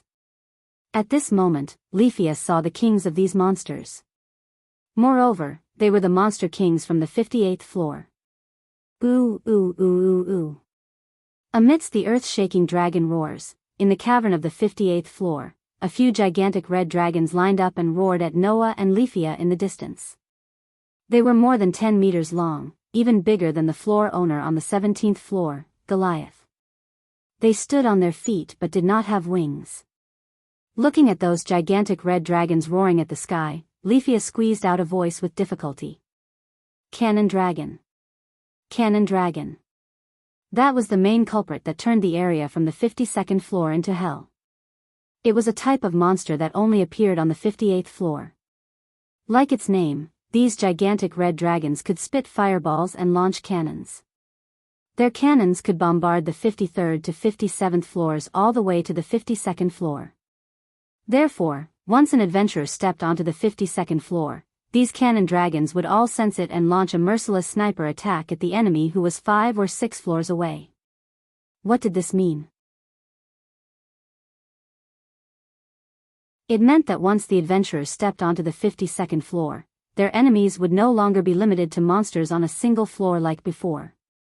From the 52nd floor onwards, the common sense of dungeons would no longer be useful. The reason for this was these cannon dragons.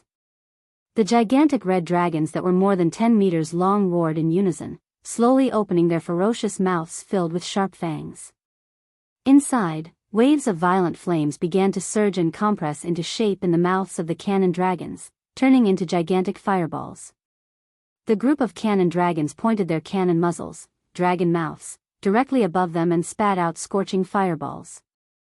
The gigantic fireballs immediately exploded the ceiling above the cannon dragons, which was the floor of the 57th floor. They blasted the ground of each floor and soared into the sky, all the way to the 52nd floor. The cannons from the 58th floor must have caused Finn and the others to flee in panic, not daring to stay in the same place, right? One of the gigantic fireballs pierced through the ground of each floor that had already been blasted apart and shot toward Noah and Leafia, who were floating in the air. The heat wave had already arrived in front of Noah and Leafia. Just as Leafia's pretty face turned pale and a cold glint flashed across Noah's eyes, the sound of something breaking through the air suddenly rang out from above. A figure surrounded by formless wind and waves descended from the sky. Like a dazzling meteor, she shot straight toward the gigantic fireball that soared into the sky. Dong! Amidst the deafening explosion, the silver rapier was like a long spear as it pierced through the fireball that was shooting towards her. Waves of fire surged into the sky, but they were blown away by the wind that lingered around her slender body. Looking at the figure that suddenly descended and was surrounded by wind, Leafia cried out in surprise. Miss A's. Hearing Leafia's call, A's, who was holding the indestructible rapier and surrounded by wind, turned her head and looked at Noah and Leafia, who were floating in the air. The expression on her pretty face softened a little. A's immediately spoke softly. Are you guys all right? I'm fine, Leafia hurriedly replied.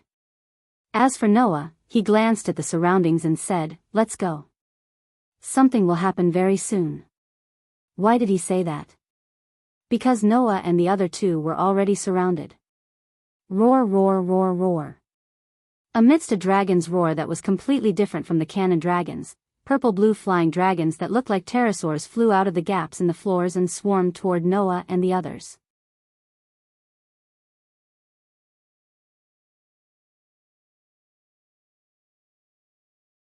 Chapter 2044. In the past, before Loki's clan and Freya's clan had risen, Eulalia also had two of the most powerful clans known as the Double Kings, ruling the peak of the entire Maze City. One of the two clans was called Zeus's clan, and the other was called Hera's clan. Among them, Zeus's clan's main business was to explore the dungeon. Like Loki's clan, they were the most typical exploration-type clans. That clan had once reached the 59th floor, and until now, it still had the highest record of reaching the floor. And after Zeus's clan declined and was replaced by Loki's clan and Freya's clan, no one had ever reached the 59th floor again. Of course, Zeus's clan had also set foot on the 52nd floor and was bombarded from the 58th floor. The cross-floor sniping was not only like a joke, but also made the 52nd to 58th floors a real area. Even if the adventurers were lucky enough to avoid the cannon dragon sniping, it would lead to another danger. The floors were connected. Just like the middle floor had vertical holes that could connect the upper and lower floors, the cannon dragons would forcefully open the vertical holes on the 52nd to 58th floors. Then, in each connected floor, another kind of monster king would appear. That was, in the horizontal holes that connected the vertical holes like an ant's nest, there were flying dragons more than 3 meters long. For these monster kings with wings, the vertical holes that were forcefully opened by the cannon dragons were simply the gates of a cage. Once they appeared, the flying dragons would break free from the cage called the floor and attack the adventurers through the vertical holes opened by the cannon dragons. In other words, this was another kind of attack that ignored the floor. The cannon dragons and flying dragons, which were collectively known as the Monster Kings, were the factors that turned the 52nd to 58th floors into hell. Therefore, Zeus's clan who had set foot here called this area the Dragon's Kettle. It was a true Dragon's Kettle cave. Whoa whoa whoa whoa. The roars of the cannon dragons set off bursts of flames that were compressed between their ferocious fangs. Roar roar roar roar roar. The roars of the wyverns turned into waves that reverberated throughout the wilderness of the maze. While the cannon dragons on the 58th floor continued to bombard the first-level adventurers of Loki's clan on the 52nd floor, a dense group of flying dragons flew out from the horizontal holes on the 56th and 57th floors and surrounded Noah, Aes, and Lephia through the vertical holes. In terms of circumstances, there was really nothing worse and more dangerous than the current development. Not to mention, Lephia could not fly yet. A's ability to fly for a short period of time using magic was also about to reach its limit. Faced with the current situation, it couldn't get any worse. A's expression hardened. Just as she was about to attack, she was pulled into Noah's embrace by his other hand.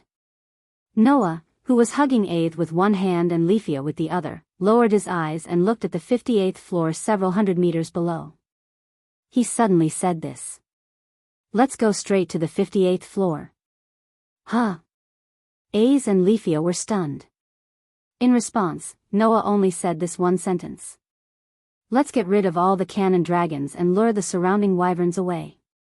This way, Finn and the rest won't be in danger."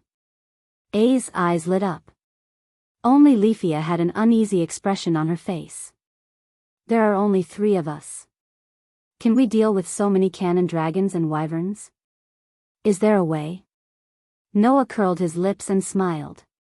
"We'll know once we try." As soon as he finished speaking. Swoosh. In the faint sound of the air being torn apart, Noah's figure suddenly turned into an arrow that left the bow and swooped down to the floor below. Roar roar roar roar. The wyverns that surrounded them saw that the enemy did not escape and instead rushed down. One after another, they let out angry roars and flapped the wings on their backs. Instead of retreating, they advanced and turned into a tide that surged up violently. In the blink of an eye, the adventurers from the sky and the monsters from the underground met resolutely and collided with a loud bang. There was no suspense.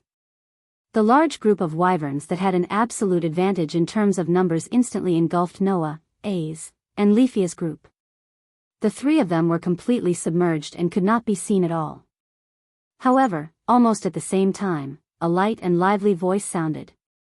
Wind. In the instant that extremely short chant sounded, a gust of wild wind burst out from the wyverns. Aes, who was surrounded by an invisible whirlwind, waved the thin sword in her hand fiercely, interweaving a series of silver sword flashes. Like a violent storm, she slashed in all directions. Slash slash slash. In the incomparably clear tearing sounds, the large wyverns were sliced into pieces by the sword array made of thin swords that were enhanced by wind and had increased attack power and sharpness. Fresh blood splattered on the ground. At this moment, Aes, who was in Noah's arms, seemed to have transformed into a meat grinder. She weaved a sword dance that sang the song of death, beheading every wyvern that flew away. For a moment, minced meat flew everywhere, blood splashed, and the wyverns' miserable howls before their deaths resounded throughout the world. It was frightening. Undoubtedly, it was such a bloody scene. Aes, who was constantly weaving the sword dance, did not let a single drop of blood touch her body. Her waist-length hair fluttered in the wind, and her cold and beautiful face was suffused with holiness. She gave off a sacred and inviolable feeling. This was the swordswoman. Even if she was as powerful as a ghost, the scene of her battle was as beautiful as a dance. That was why she received the word swordswoman. Hugging the world's most beautiful meat grinder, Noah shot down like a sharp arrow, turning himself and the others into a sharp knife, piercing through the densely packed wyverns that were violently surging towards them. Thus, Noah, A's, and Lefia's group of 3 crossed the 53rd floor, and even immediately crossed the 54th floor. Through the tunnel forcefully opened by the cannon dragons, they swept towards the 58th floor. Roar, roar, roar, roar, roar. Breaking out of the encirclement while holding an absolute advantage in numbers, the wyverns were furious. One after another, they let out roars that shook the air and chased after them. However, the wyverns seemed to understand how dangerous it was to approach them. They actually firmly hung behind Noah's group, opening their mouths and spitting out scorching flame bullets. These wyverns actually also knew how to use long-range breath attacks. However, there was a clear difference between the wyverns' breath attacks and the cannon dragons. At least, the cannon dragons' fireballs were as large as 3 or 4 meters in diameter, while the wyverns' flame bullets were only the size of a human head. It was obvious that they were proficient in different areas. However, although the quality was not high, the quantity was quite shocking. The flame bullets spat out by the wyverns formed a dense barrage that fell like raindrops, causing A's pupils to shrink abruptly. Just as the barrage of flame bullets was about to bombard the group, a violent magical force rose up. Clang! A dazzling white light burst out from Noah, who was carrying a young girl with both hands and had no free hands, and covered the group of 3 that swooped down. As soon as the flame bullets fell from the sky came into contact with the dazzling white light, they immediately paused one after another, and were immediately divided into cubes by the white lines one after another before exploding with a loud bang. The barrage that was enough to make any adventurer of a clan shudder was easily neutralized just like that. Pft, pft, pft. The silver sword sliced through the air, killing one after another flying dragons that were charging at him. Boom, boom, boom, boom, boom. The dazzling white light constantly flickered, shattering the flame bullets that fell from the sky one after another. At this moment, Noah and A's, one focused on defense while the other focused on attack, broke through the obstruction of countless wyverns along the way, and rushed through several floors as though they were unimpeded. Looking at Noah and A's, Lefia couldn't react for a long time, and could only murmur softly. So powerful, 2 people. Just 2 people, and they actually strangled a large group of wyverns in hell, which was known as the Dragon Pot, as though there was no resistance. Compared to these 2 people, she was really nothing. Not only was she of no help, but she was also a hindrance. After all, if it wasn't for her, Noah wouldn't have fallen from the 52nd floor, and A's wouldn't have rushed down from the 52nd floor as well. In the end, she was still a hindrance. Thinking of this, Lefia bit her lips, and her eyes burned with fighting spirit. I definitely don't want to be a hindrance.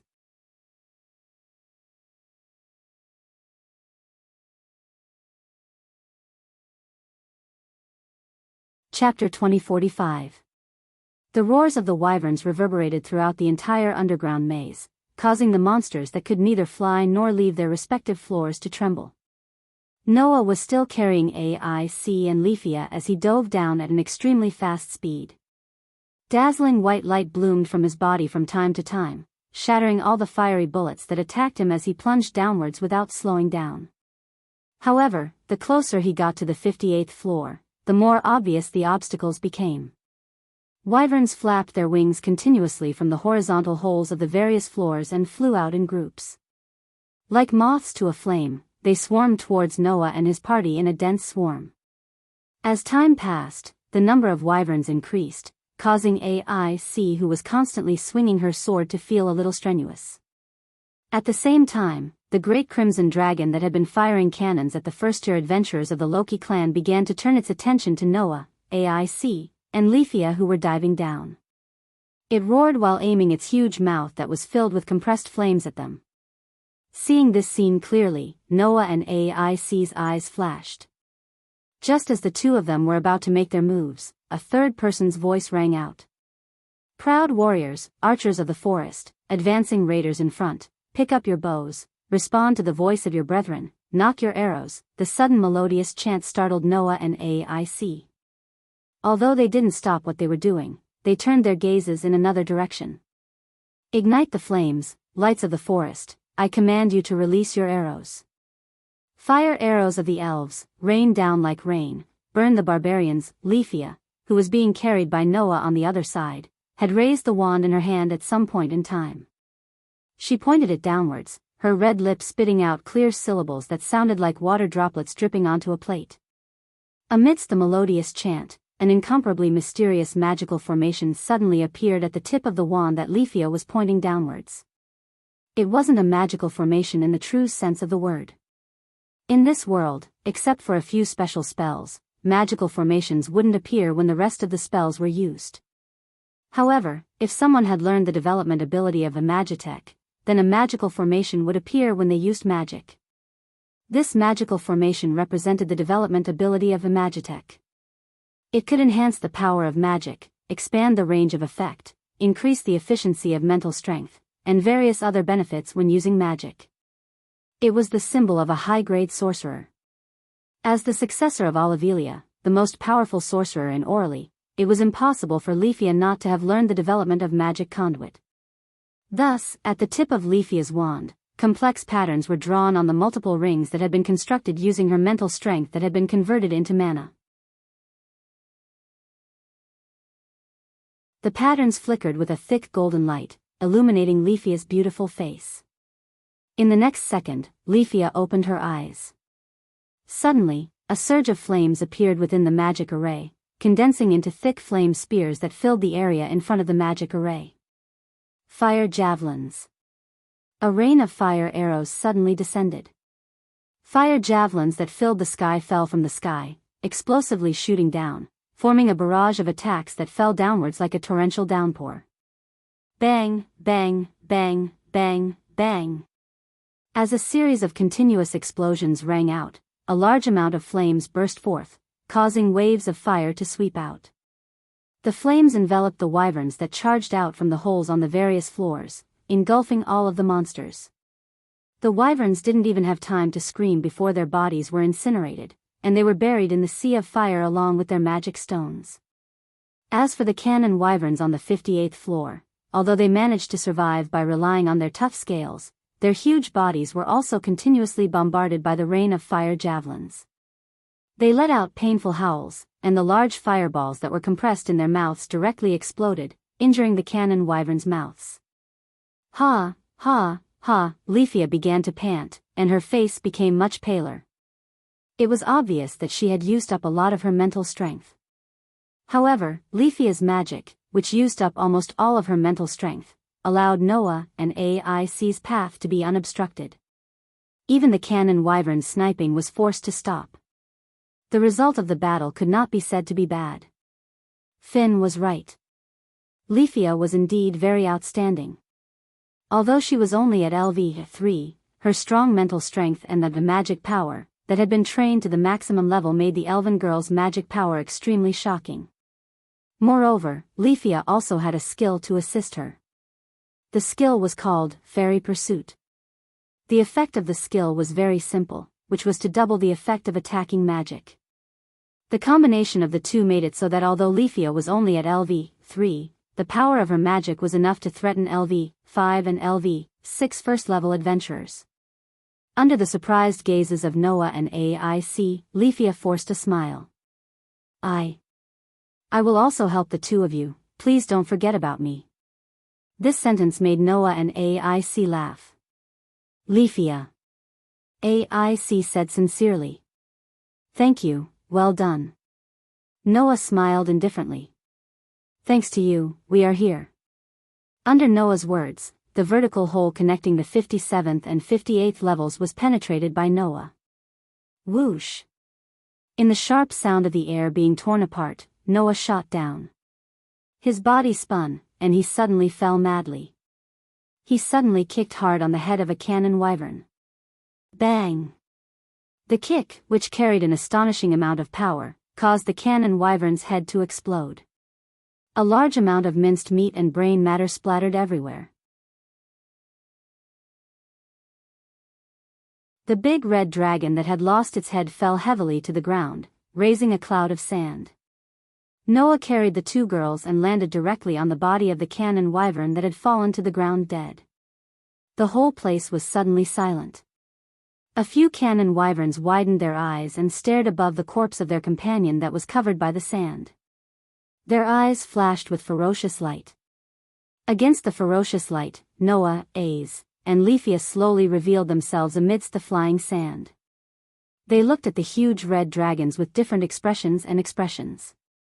Lephia was panting as she raised her magic wand. AIC held the thin sword in her hand tightly. Her crystal-clear eyes didn't waver at all. Noah glanced at the surroundings and then met the ferocious eyes of the huge red dragons. The corners of his mouth slowly rose. Boo, boo, boo, boo. Roar, roar, roar, roar, roar. The cannon wyverns and the wyverns that surged out from the big hole in the ceiling surrounded Noah, AIC, and Lephia. They let out resounding roars, causing the dangerous atmosphere at the scene to suddenly rise. A battle was about to break out. On the other side, the Level 1 adventurers of Loki's clan who were galloping on the 52nd floor immediately noticed the abnormality. Tiona tilted her head and said in confusion. Did the cannon fire stop? It seems so. Tiona frowned. Why did it suddenly stop? Don't tell me there's something else? Bert smacked his lips fiercely. That's enough. No, I don't think it's that. Riveria shook her head.